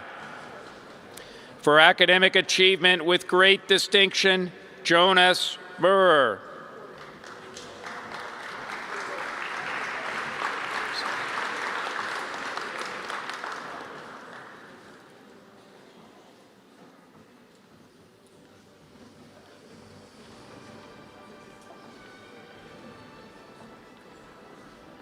Jeremiah O'Regan.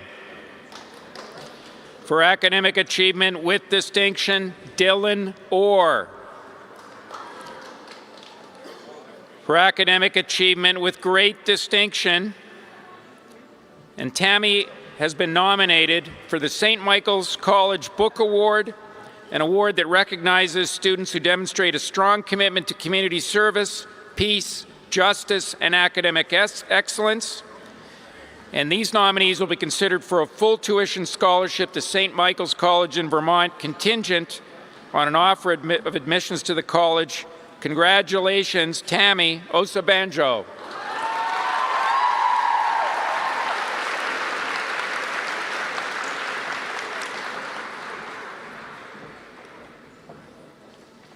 Augustin Palacios Roji. For academic achievement with distinction, Charlie Pampalon.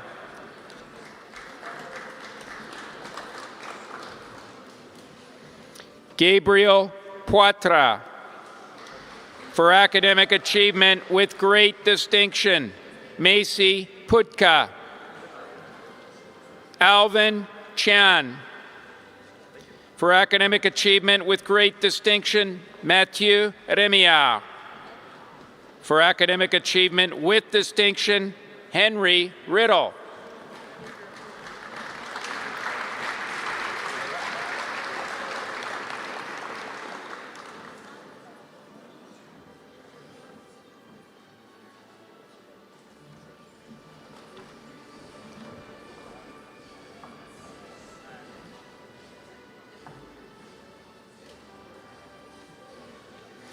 For academic achievement with great distinction, the winner of the Grade 11 Amaran Prize for French, Sarah Rodriguez Vasquez.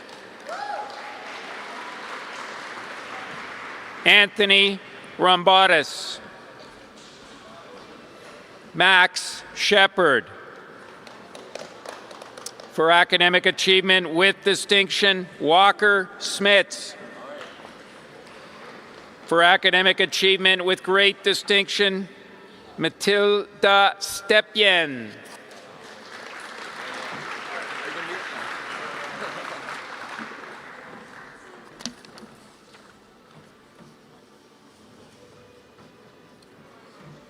Yuki Terracado. For academic achievement with distinction, Marek Thibodeau. For academic achievement with great distinction, the winner of the Grade 11 Art Prize and the AP French Prize. And Antonia is a Rensselaer medalist. And this prestigious award recognizes student strength and success in the fields of mathematics and science. Medalists who apply and who are admitted to and enroll at Rensselaer Polytechnical Institute are awarded a merit scholarship worth $40,000 US per year. Congratulations, Antonia Tume.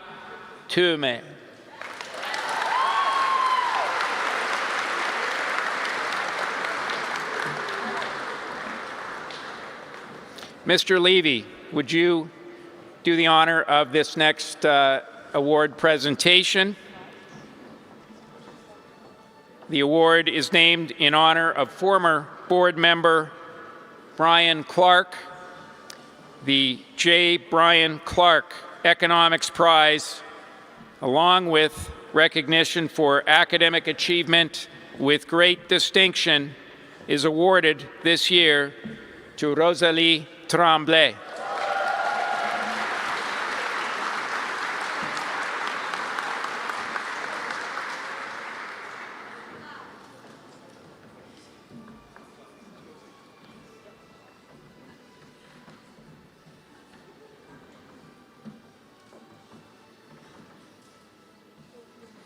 For academic achievement with distinction, Madik Tratier. Keita Tsutsumi. Alina Vilsmeyer. For academic achievement with great distinction, the winner of the Grade 11 Math and Physics Prizes, Ziyu Wang. For academic achievement with great distinction, Claire Wu. For academic achievement with great distinction, Cindy Zhao. And for academic achievement with distinction, Cece Zhou.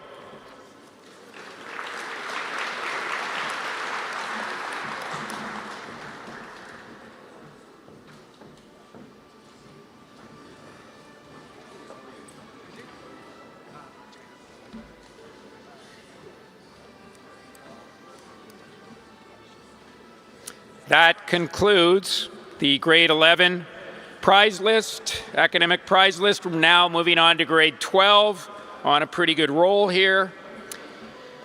The Stansted College Grade 12 program is a year that focuses on university prep and personal development. And to earn a Grade 12 diploma, a student has to pass 6 courses, including English and math. And note that our Grade 12 students are required to participate in athletics during each of the 3 terms. They're also actively involved in clubs, activities, and residential life. Several of our Grade 12 courses are AP, Advanced Placement, which are recognized by most universities as the equivalent of a first-year university credit. This spring, 108 students in grade 10, 11, 12 wrote a total of 181 AP exams in 15 different subjects. Based on their academic standing, predicted AP scores, and the number of exams written, the students I'm about to mention may have the opportunity to receive merit awards based on the results of their AP exams, and we'll get those results in July. AP Scholar, this is an honor granted to students who receive scores of 3 or higher on 3 or more AP exams. You do not have to come up. Laurie Aubin, Marcia Correa, Penelope Lavoie, Gabriella Leroux, Valerie Lynn, Noah Papillon, Matthew Remiao, Rosalie Tremblay, Maddox Trottier, Yu He Wang, Deanna Wright, and Enrui Eric Zhang. Congratulations.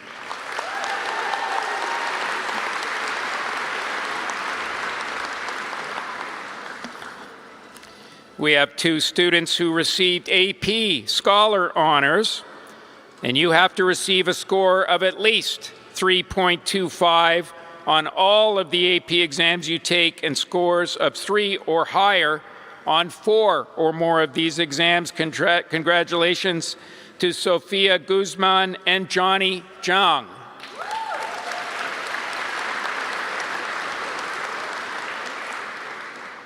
AP Scholars with distinction, we have 6 students who received an average score of at least 3.5 on all AP exams taken and scores of 3 or higher on 5 or more of those exams. Congratulations.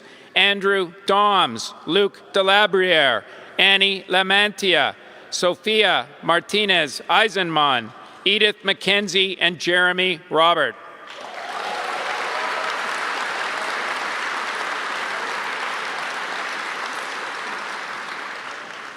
We have 1 AP International Diploma granted to a student who displays exceptional achievement across a variety of disciplines, including languages, social sciences, and math, science, or computer sciences, and that recipient will be Sophia Martinez Eisenman.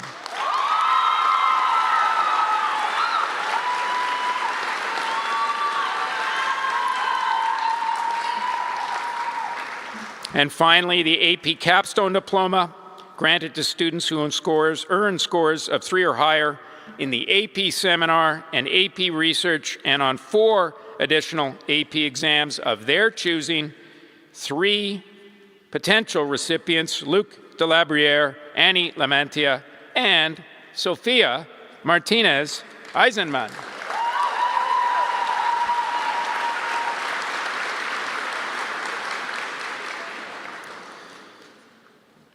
During the academic year of 2024-25, we had 64 students in grade 12.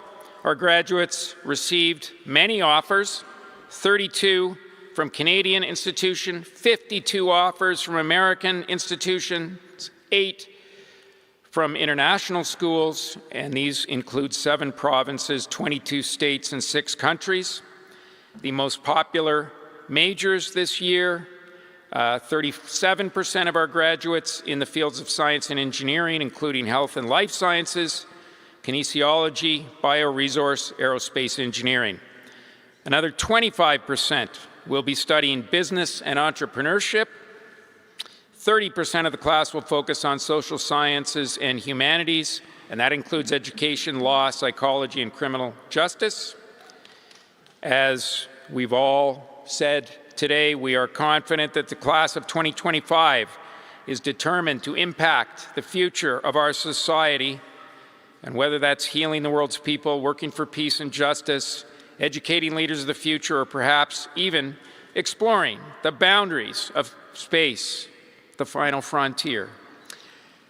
30% of our graduates accepted offers from the United States, 27% accepted university offers here in Quebec, 19% accepted offers from universities in Ontario, 2 students accepted offers from universities in Nova Scotia and Alberta, 3 accepted offers from international universities in Scotland and the Netherlands, and 9 will defer their offers or take part-time studies to pursue athletic opportunities. And to date, The scholarship dollars offered to the class of 2025 totals $4.7 million.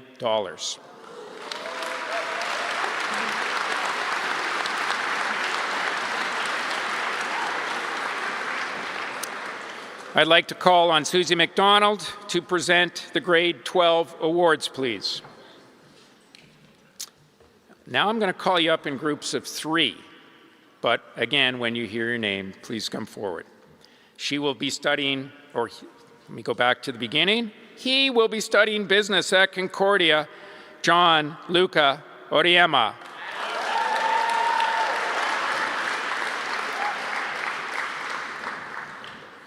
He'll be studying English at Bishop's University and playing rugby there, Bo Bailey.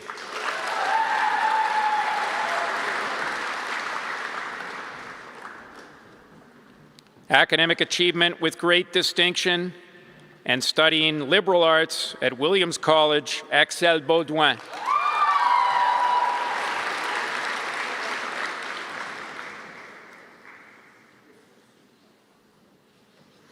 Jackson Bell has deferred his acceptance at Acadia University to pursue junior hockey opportunities.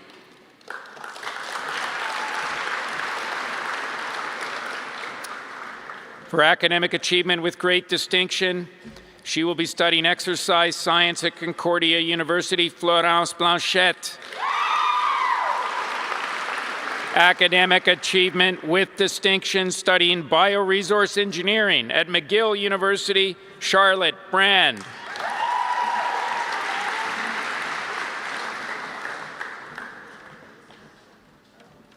He will be studying nursing at the University of Vermont, Ryder Busto.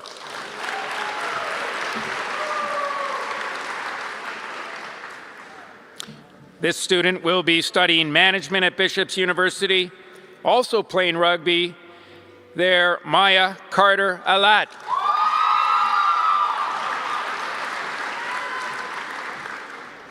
Jack Carter is deferring acceptance at Dalhousie University in Halifax to pursue junior hockey opportunities.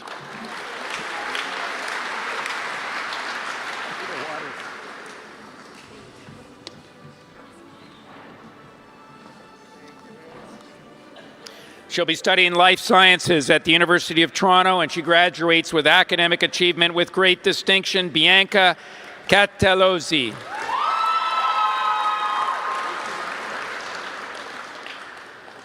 Camille Shemrook will be studying part-time while pursuing hockey opportunities. He is committed also to Rensselaer Polytechnical Institute for the year 2026.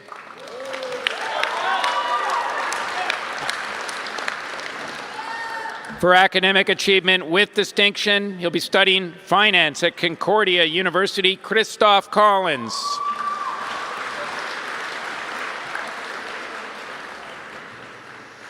Academic achievement with great distinction, studying commerce at Dalhousie University, Kate Collins.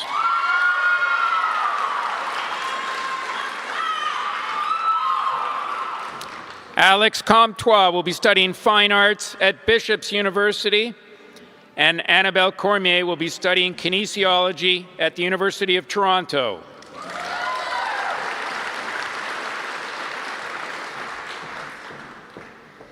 For academic achievement with great distinction, she'll be studying biochemistry at the University of Vermont, Marcia Correa.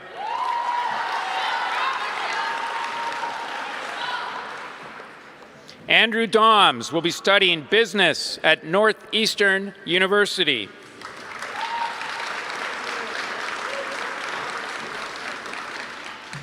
For academic achievement with great distinction, the winner of the grade 12 English, chemistry, math, physics, and the person who received the highest term 3 average, the winner of the Black Sweater Award. He will also be going to Rensselaer Polytechnical Institute to study aerospace engineering, Luc Delabriere.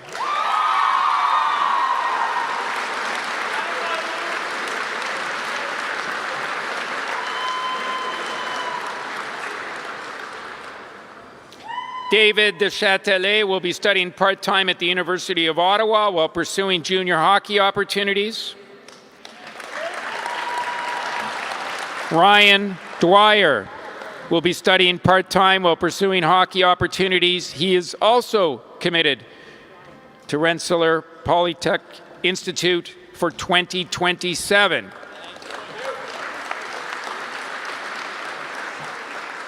Academic achievement with distinction. He'll be studying business at the Université de Laval, Victor Giroux.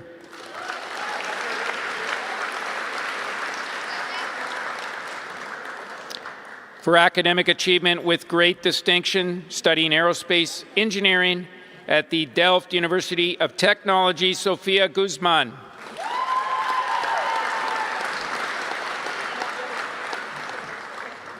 He will be studying business administration at HEC, Université de Montréal, Jordan Ilunga Ketelea. For academic achievement with great distinction, she will be studying chemistry at the University of North Carolina, Chapel Hill, Annie Lamantia.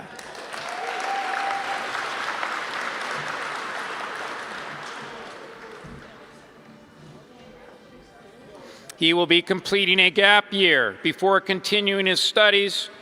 And a great idea, I always say, to take a gap year, William Antoine Laplante.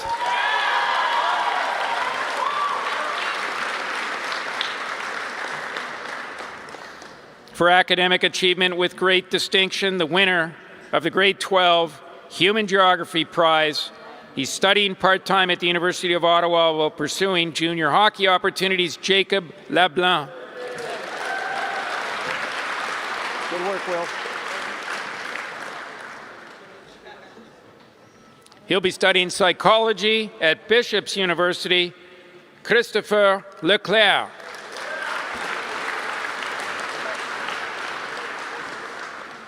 Academic achievement with distinction, she will be studying arts at McGill University, Kayla Lee.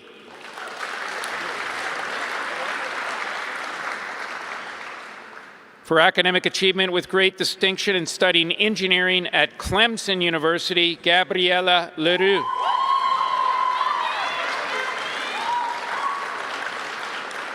For academic achievement with great distinction, the winner of the Grade 12 Psychology Prize, she will be studying life sciences at the University of Toronto, Valerie Lynn.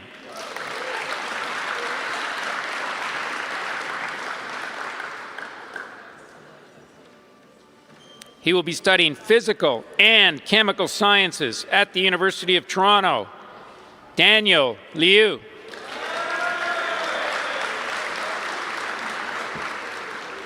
For academic achievement with great distinction, studying kinesiology at the University of Delaware, Emma McIntyre.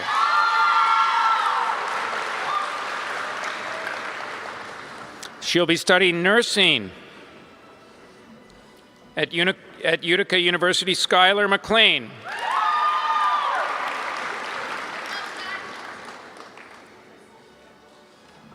She will be pursuing arts at Mount Royal University, Issa McPhee.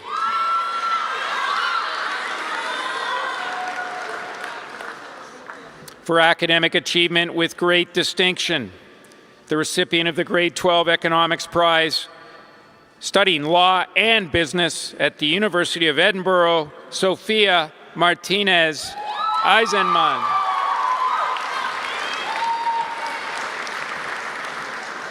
For academic achievement with great distinction, the winner of the Grade 12 Comparative Politics Prize. She's studying economics at the University of Toronto, Edith McKenzie.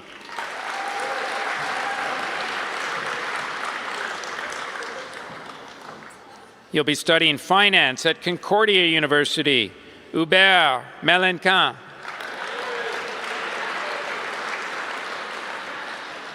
For academic achievement with great distinction, studying criminal justice at the University of Maine, Isabelle Michaud.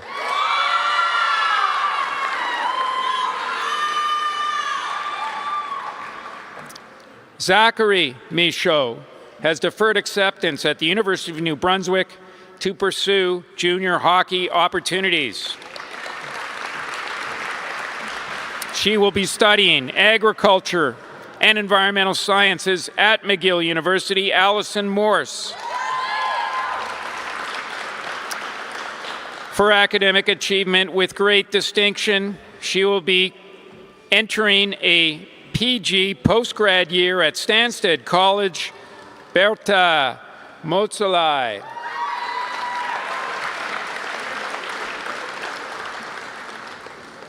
For academic achievement with great distinction, studying physics at McMaster University, a lifer, Ren Nakamura.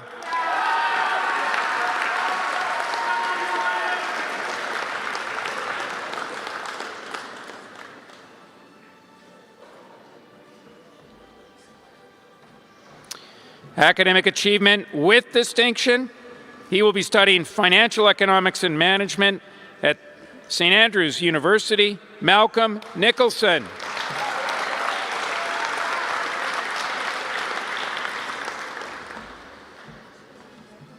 She is off to Lynn University in Boca Raton, Florida to study liberal arts. Karime Olan Gallardo.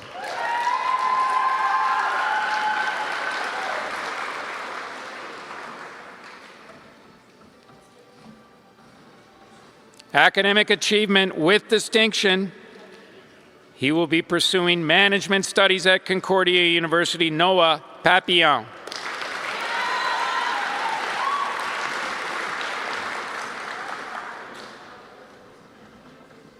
Addison Pierce has deferred acceptance at the University of New Brunswick.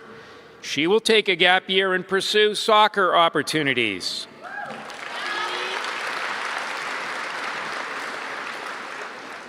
For academic achievement with distinction, she'll be studying psychology at Loyola University of Maryland. Nayaka Pierre.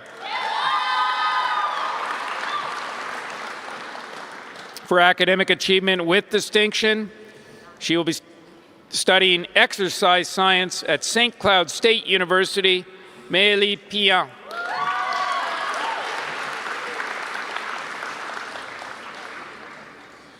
Oliver Plant will be studying part-time at the University of Ottawa while pursuing junior hockey opportunities.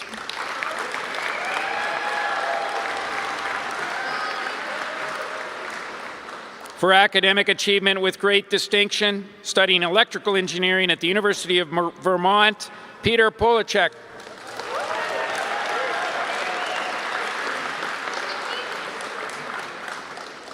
Studying psychology at the University of Colorado at Boulder, Leonardo Ricciardi. For academic achievement with great distinction, studying secondary education and social sciences at McGill University, Jeremy Robert.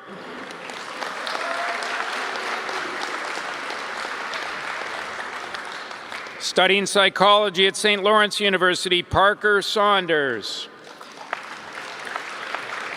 For academic achievement with distinction, studying psychology at Concordia University, Eva Savoy.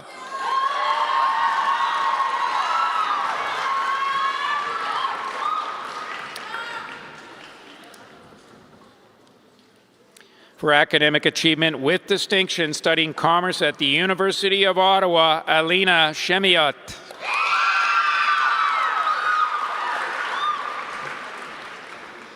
Also heading to Lynn University in Florida to study entrepreneurship, Rebecca Thibodeau.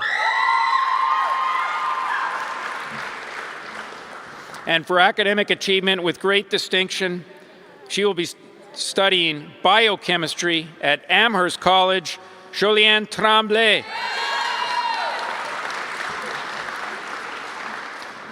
For academic achievement with great distinction, studying management at Boston College, Maxime Tremblay.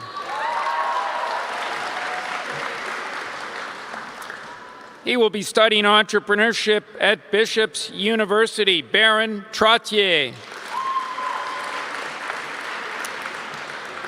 For academic achievement with great distinction, studying life sciences at the University of Toronto downtown campus, Yu He Wang.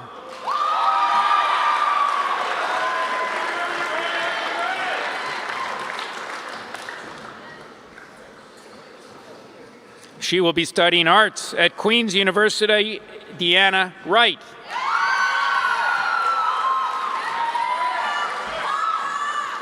For academic achievement with great distinction, the winner of the grade 12 biology prize, studying life sciences at the University of Waterloo, Tsai Yuen.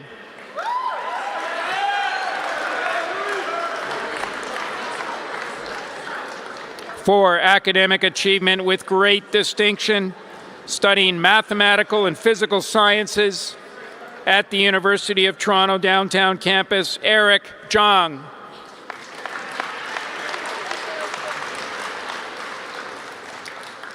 And for academic achievement with great distinction, studying mathematics and statistics at McMaster University in Hamilton, Johnny Zhang.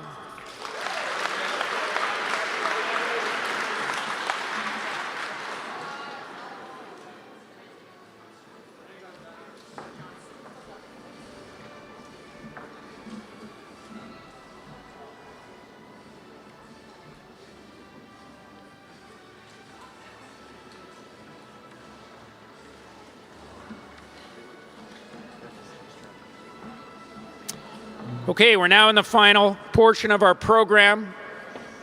So, can we turn the music off? Thank you. This is the awarding of the special prizes, and I'd like to call upon our first presenter, alumnus board member, Matthew Elder.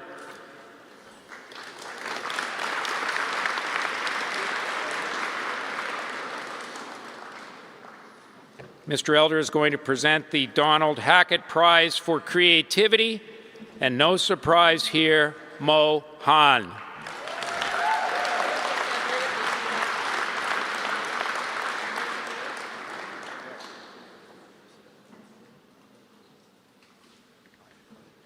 You want? Oh, sorry. Ms. Campbell, you are on deck. Ms. Nikki Campbell.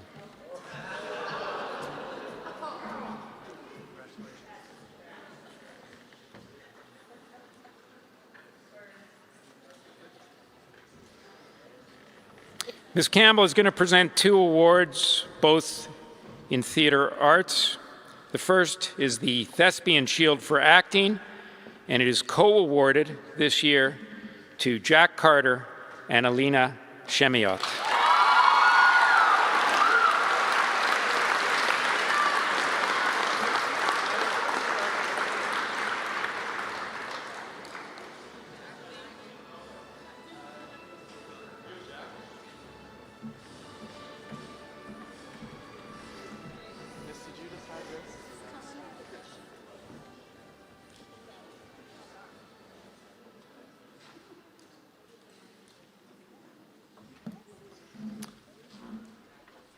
The next award used to be called the Director's Award in Theater Arts. Henceforth, it will be called the Nikki Campbell Award in Theater Arts.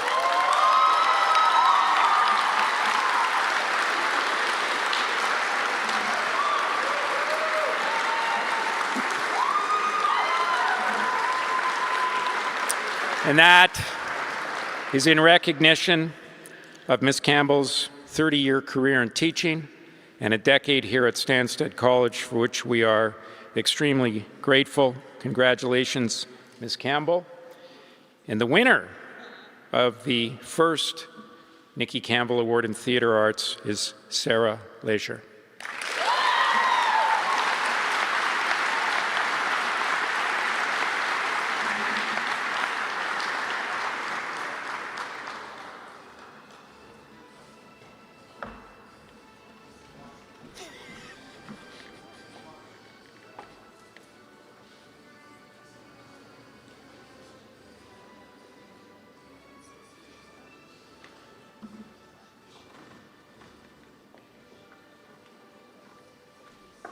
It's like at a hockey game, Mr. Murray. You got to have that music playing between the...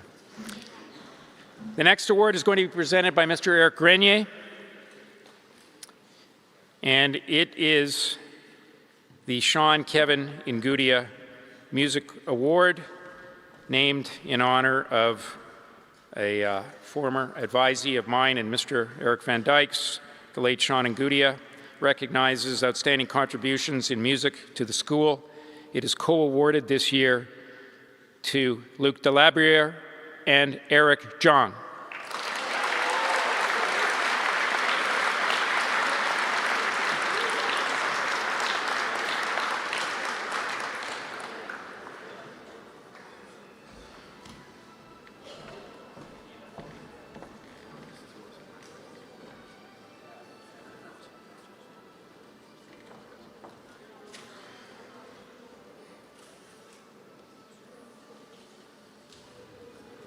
Ms. Hessian will present the Technology Prize. This year's winner is Bryson Dodge.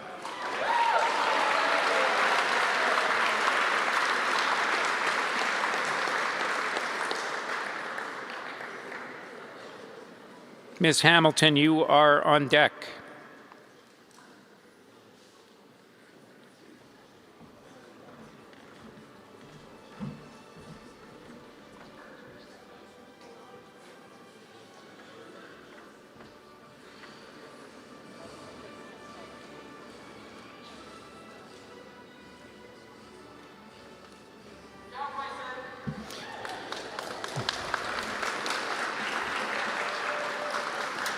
Ms. Hamilton will present 2 debating awards.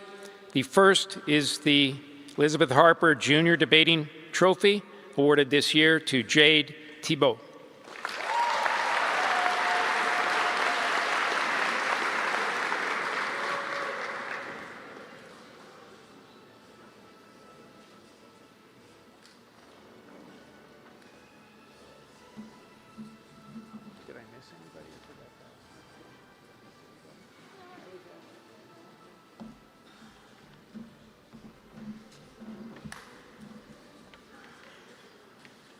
And the winner of the John T. Hackett Trophy for Senior Debating, Sophia Guzman.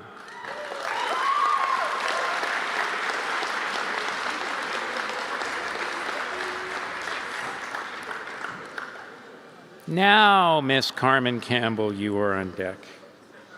Yes.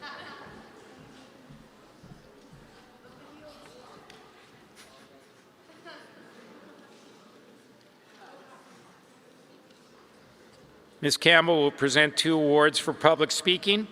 The first is the Lee Odette Trophy for Senior Public Speaking, awarded to Mélie Leduc.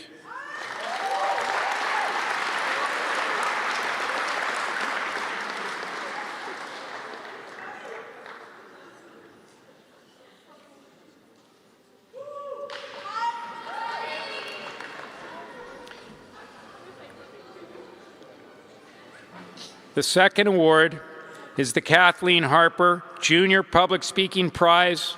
This year's winner, Sophie Bordelot-Keat.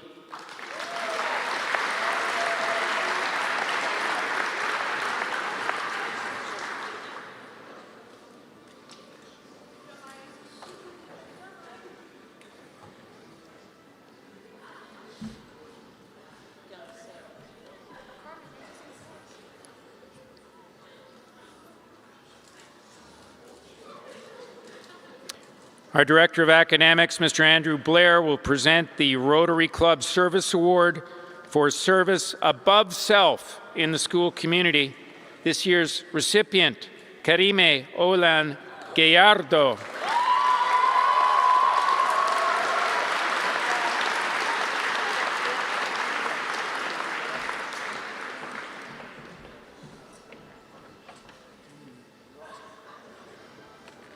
Call upon Mr. Charles Seagram, board member and alumnus, to make the next presentation, which is the Everest Award.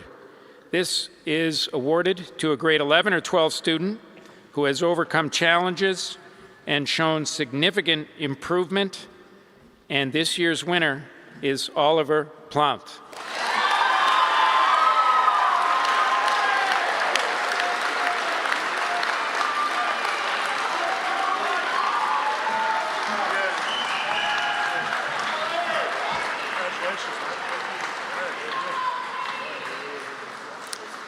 Could call on Ellen Bouncel, member of our board of directors, to make the next award presentation, please.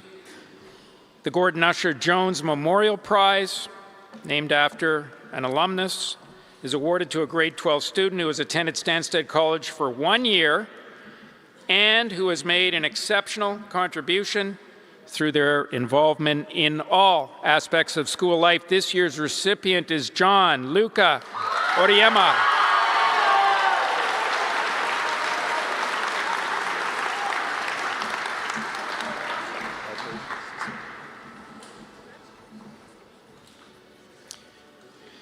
The Raymond Lester Memorial Award, named after a former headmaster of Stansted College, is awarded to the student who has most benefited from being at Stansted College. A very tremendous selection this year. The winner is Roger Marcoux.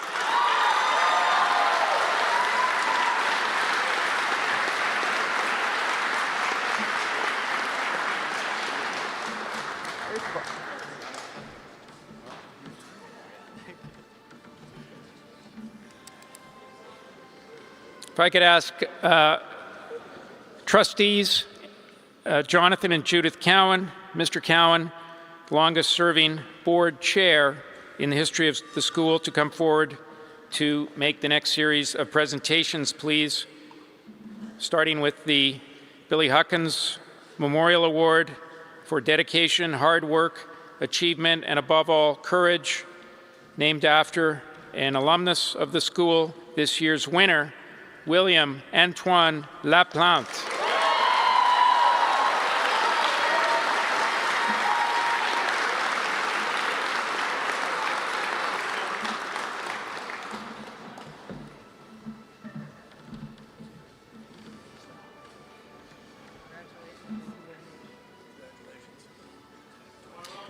The Banting Award is presented to a returning local student for academic achievement, and this year's winner is Clara Buck Thompson.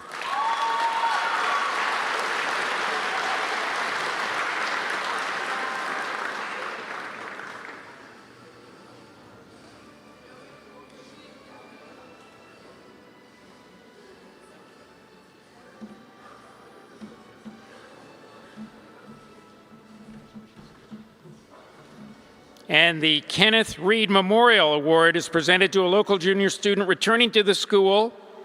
And this year's winner is Clara Buck Thompson.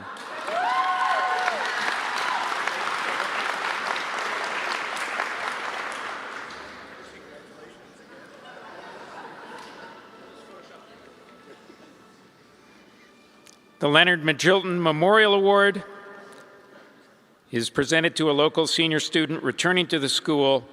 This year's winner is Emily Labonte.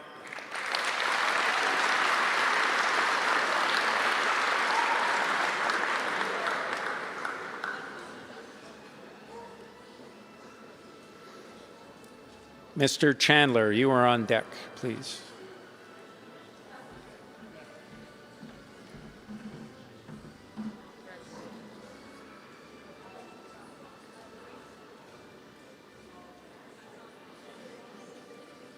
Mr. Chandler will present the Ralph V. Mary Award to the top student entering a humanities program.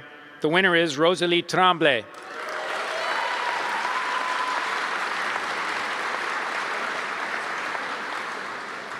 Ms. Kirby, you are on deck, please.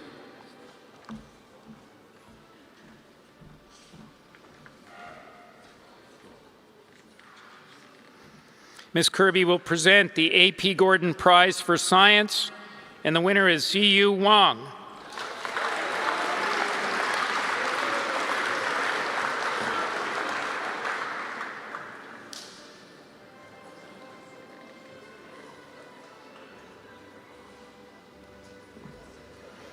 Ms. Smith, you are next, please. Ms. Smith will present the Spofford Trophy for Excellence in Science and Mathematics, and this year's winner is Luc Delabriere.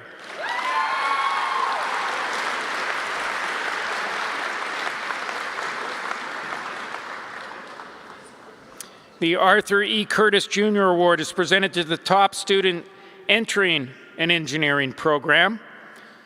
The winner is Luc Delabriere.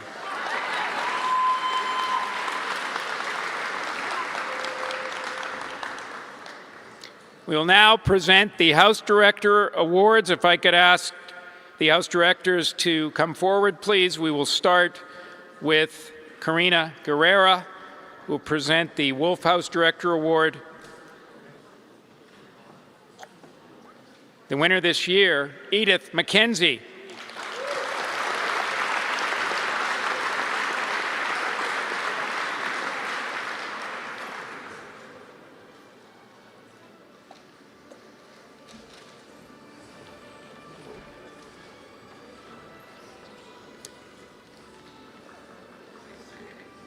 Magali Gagnon will present the Bugby House Director Award. The winner this year is Jonathan Rombatis.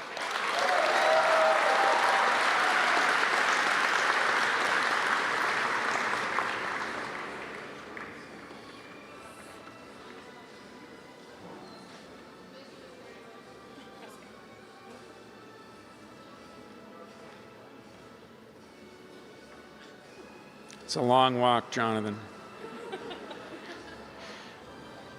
Monica Schaefer will present the Webster House Director Award.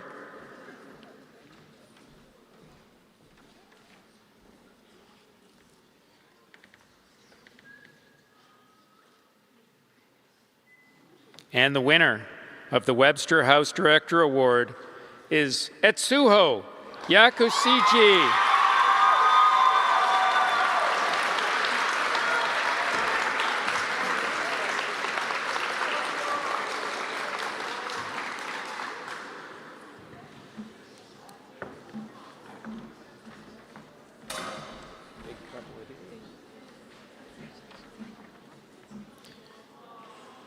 Mr. Matthew Thompson will present the Davis House Director Award.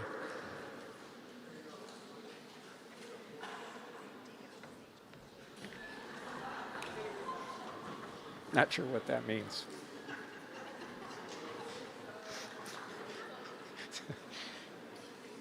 I'm not going to do it myself, but the winner of this year's Davis House Director Award is Noah Egger.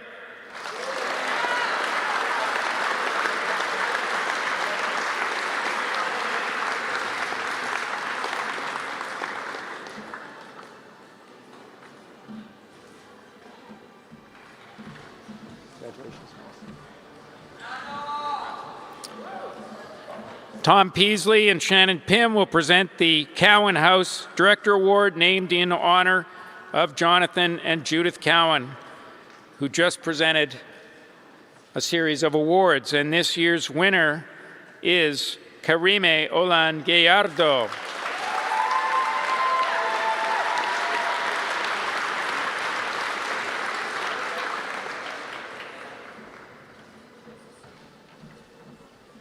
Mr. Chandler, please.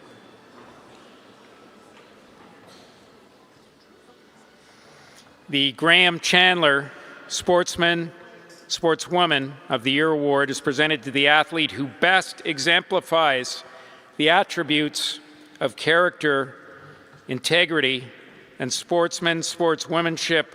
The winner is Annie Lamantia.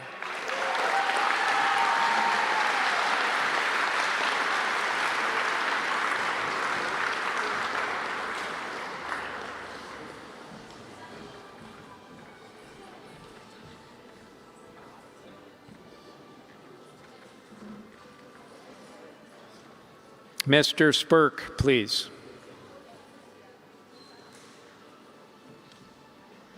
We have a series of athletic awards to present. Mr. Adam Spurk, our Director of Athletics, an alumnus of the college. Don't worry, Adam, I'm saving it, I'll say it.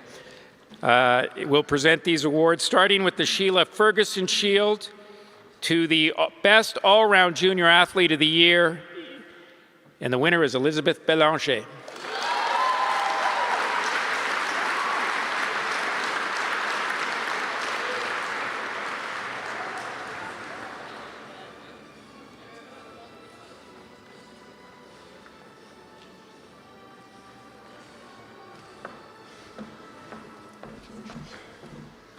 The Samuel F. Abbott Memorial Shield is presented to the All-Round Junior Boy Athlete of the Year. This year's winner is Medric Bizier.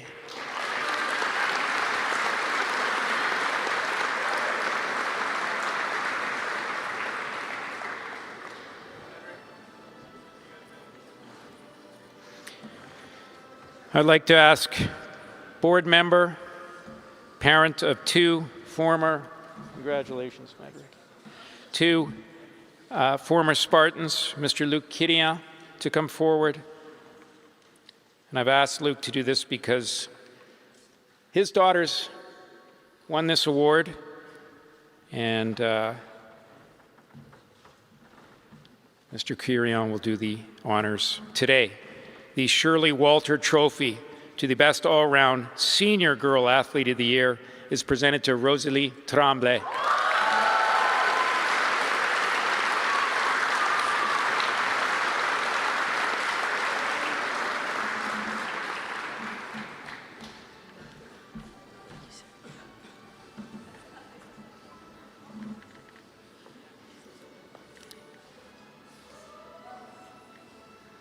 Mr. Spurk will present the Thomas Johnson Memorial Trophy awarded to the Best All-Round Senior Boy Athlete of the Year. I mentioned that Ryan Bedard won this award twice. Mr. Spurk won this award twice.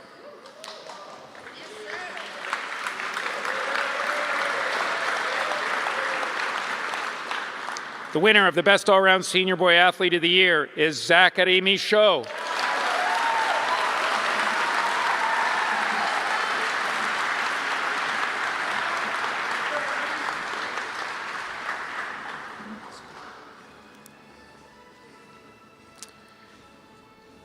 Little change in script. I would like to ask Susie McDonald to come forth to present with Mr. Spurk the Truman McFadgen Award, awarded to the 3 varsity sport graduating student athlete, female student athlete, a major S recipient. You must have won a major S, and you have the highest overall academic average. Ms. McDonald was a recipient of this award herself, and the winner is Rosalie Tremblay.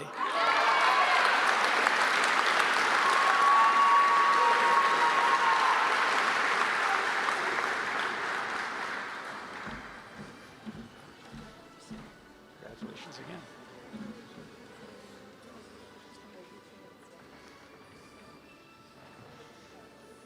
The Bowman Hall Award is awarded to the 3-sport varsity athlete, a graduating student who has a major S with the highest overall academic average. The winner this year is Luc Delabriere.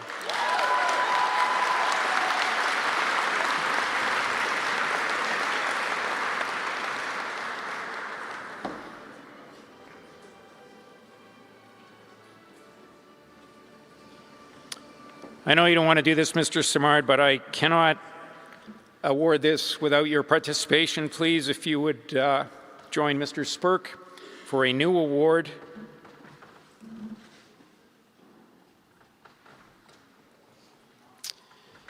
The Ryan Shea Bedard Award will be awarded annually on a vote of the faculty to the graduating student who combines commitment and excellence in more than one athletic domain, who also engages fully in other areas of school life.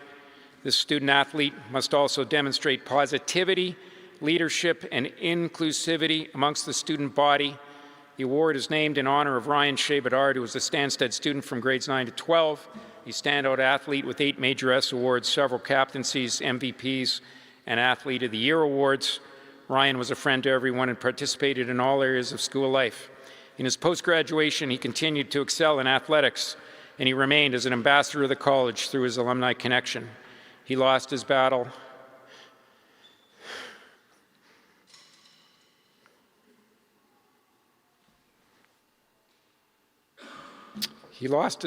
with cancer at the age of 34, and I want to thank Mr. Simard and Mr.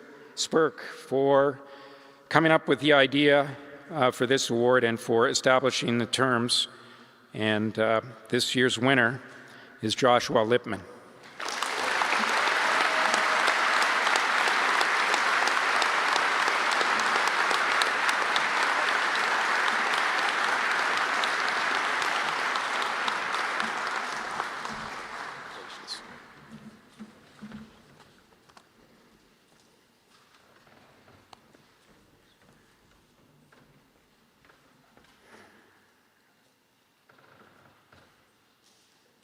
Mr. Thompson, if you could present the next award, please. It's the Faculty Staff Award, presented to a returning student who is deemed most likely to benefit from returning to Stansted College and who exemplifies the school motto, health, wisdom, and integrity. This year's winner is Lauren Loon.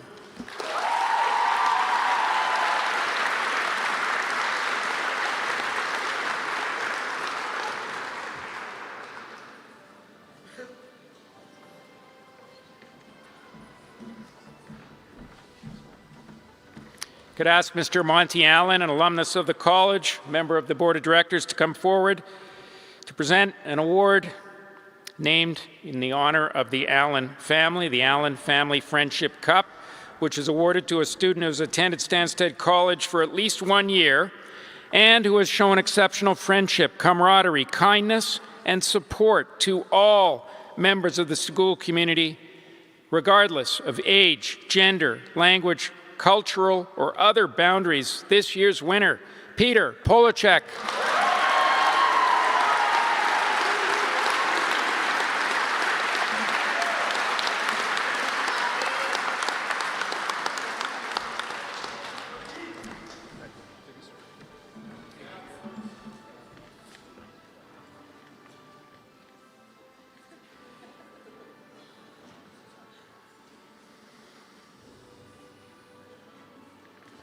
I'd like to ask Ms. Joanie Robitaille to come forward to present the next award, the Grade 7 Academic Award for the highest overall average in Grade 7. Ms. Robitaille is leaving Stansted after 8 years of outstanding service in 10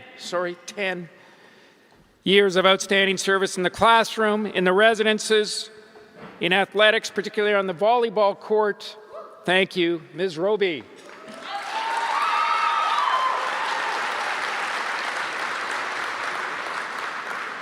The Grade 7 Academic Award for the highest overall average in Grade 7 is awarded to Laurel Dudley.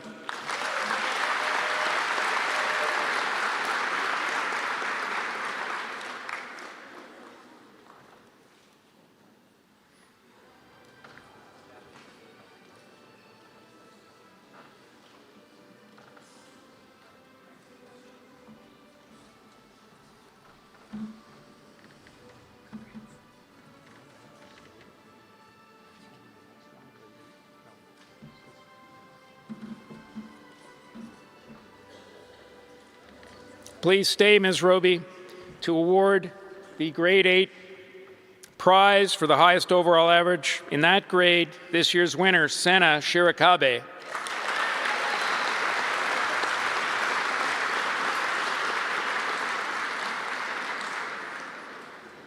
Mr. Simard, you are next.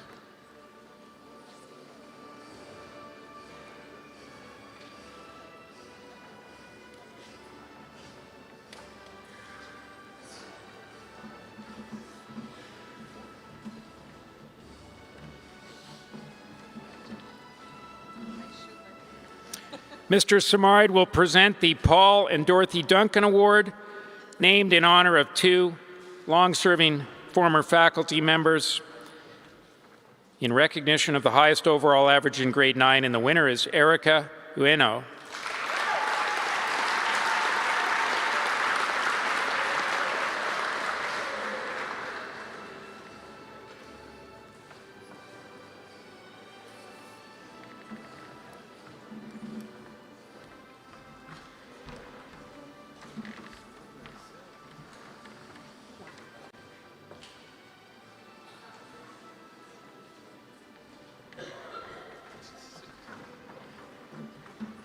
I'll ask Ms. Susie McDonald to make the final number of presentations.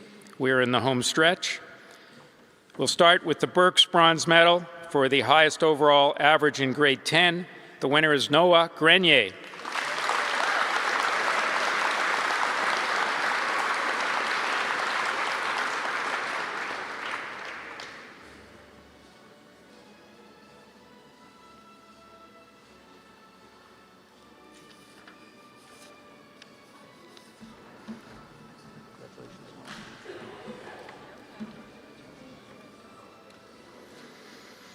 The Governor General's Medal is presented to the student with the highest overall average in grade 11.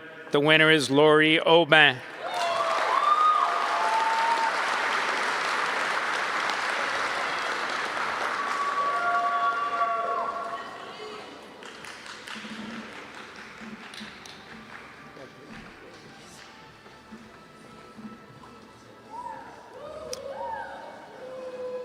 The Burke Silver Medal is presented to the student with the highest overall average in grade 12 based on the average of their best 6 courses. The winner is Luc Delabriere.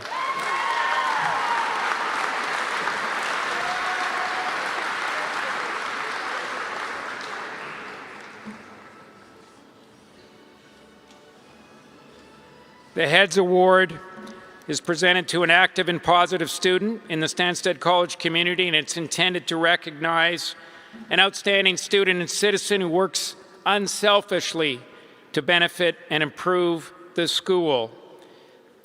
Someone who always does the right thing, not for recognition or reward. In fact, the people who've won this award usually operate out of the spotlight, under the radar. One of the winners of the Heads Award was Josh's brother, Jack Lipman, and I always remember what Mr. Van Dyke said about Jack. He's all substance, and that rings true for this year's recipient, Annie Lamantia.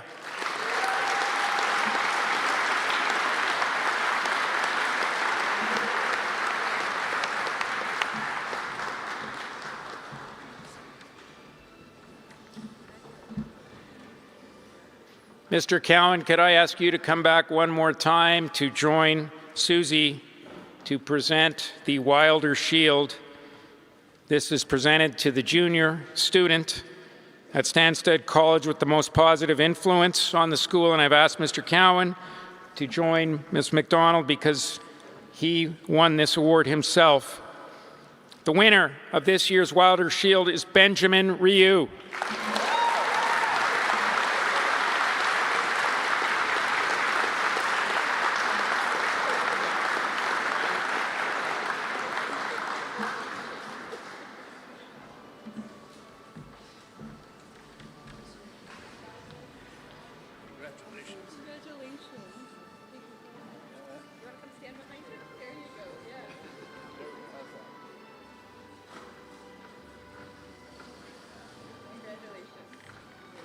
The final, congratulations, Ben. The final award, the Pitcher Memorial Prize, the school's highest honor. Ms. McDonald won this award in 1995 and is presented to the student who has exerted the greatest influence for good at Stansted College. This year's winner is Luc Delabriere.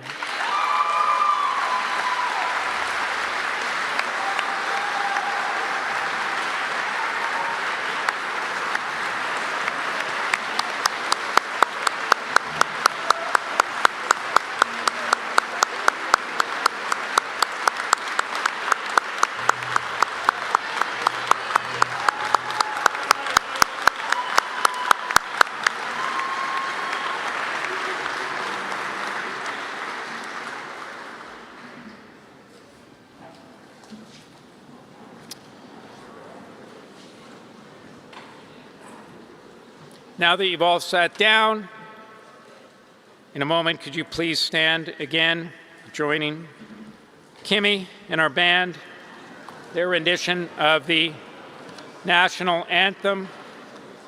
You are invited to join us for lunch, which will take place in the dining hall of Barron Hall. If you have any recycling, in terms of bottles and programs, please find a recycling bin on the way out. And I would ask that after the singing of the national anthem, we continue to stand and you allow the platform party and the faculty to depart first.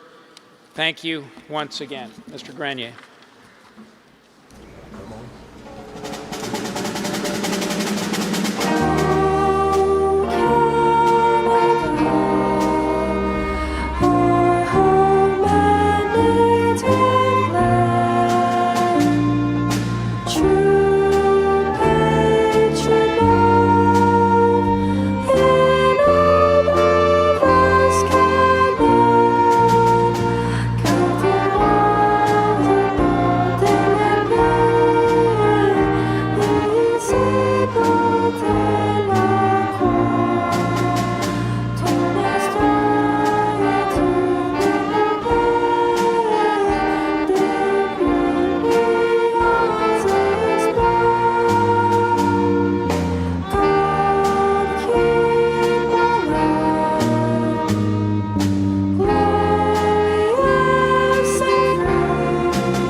Folders and instruments back.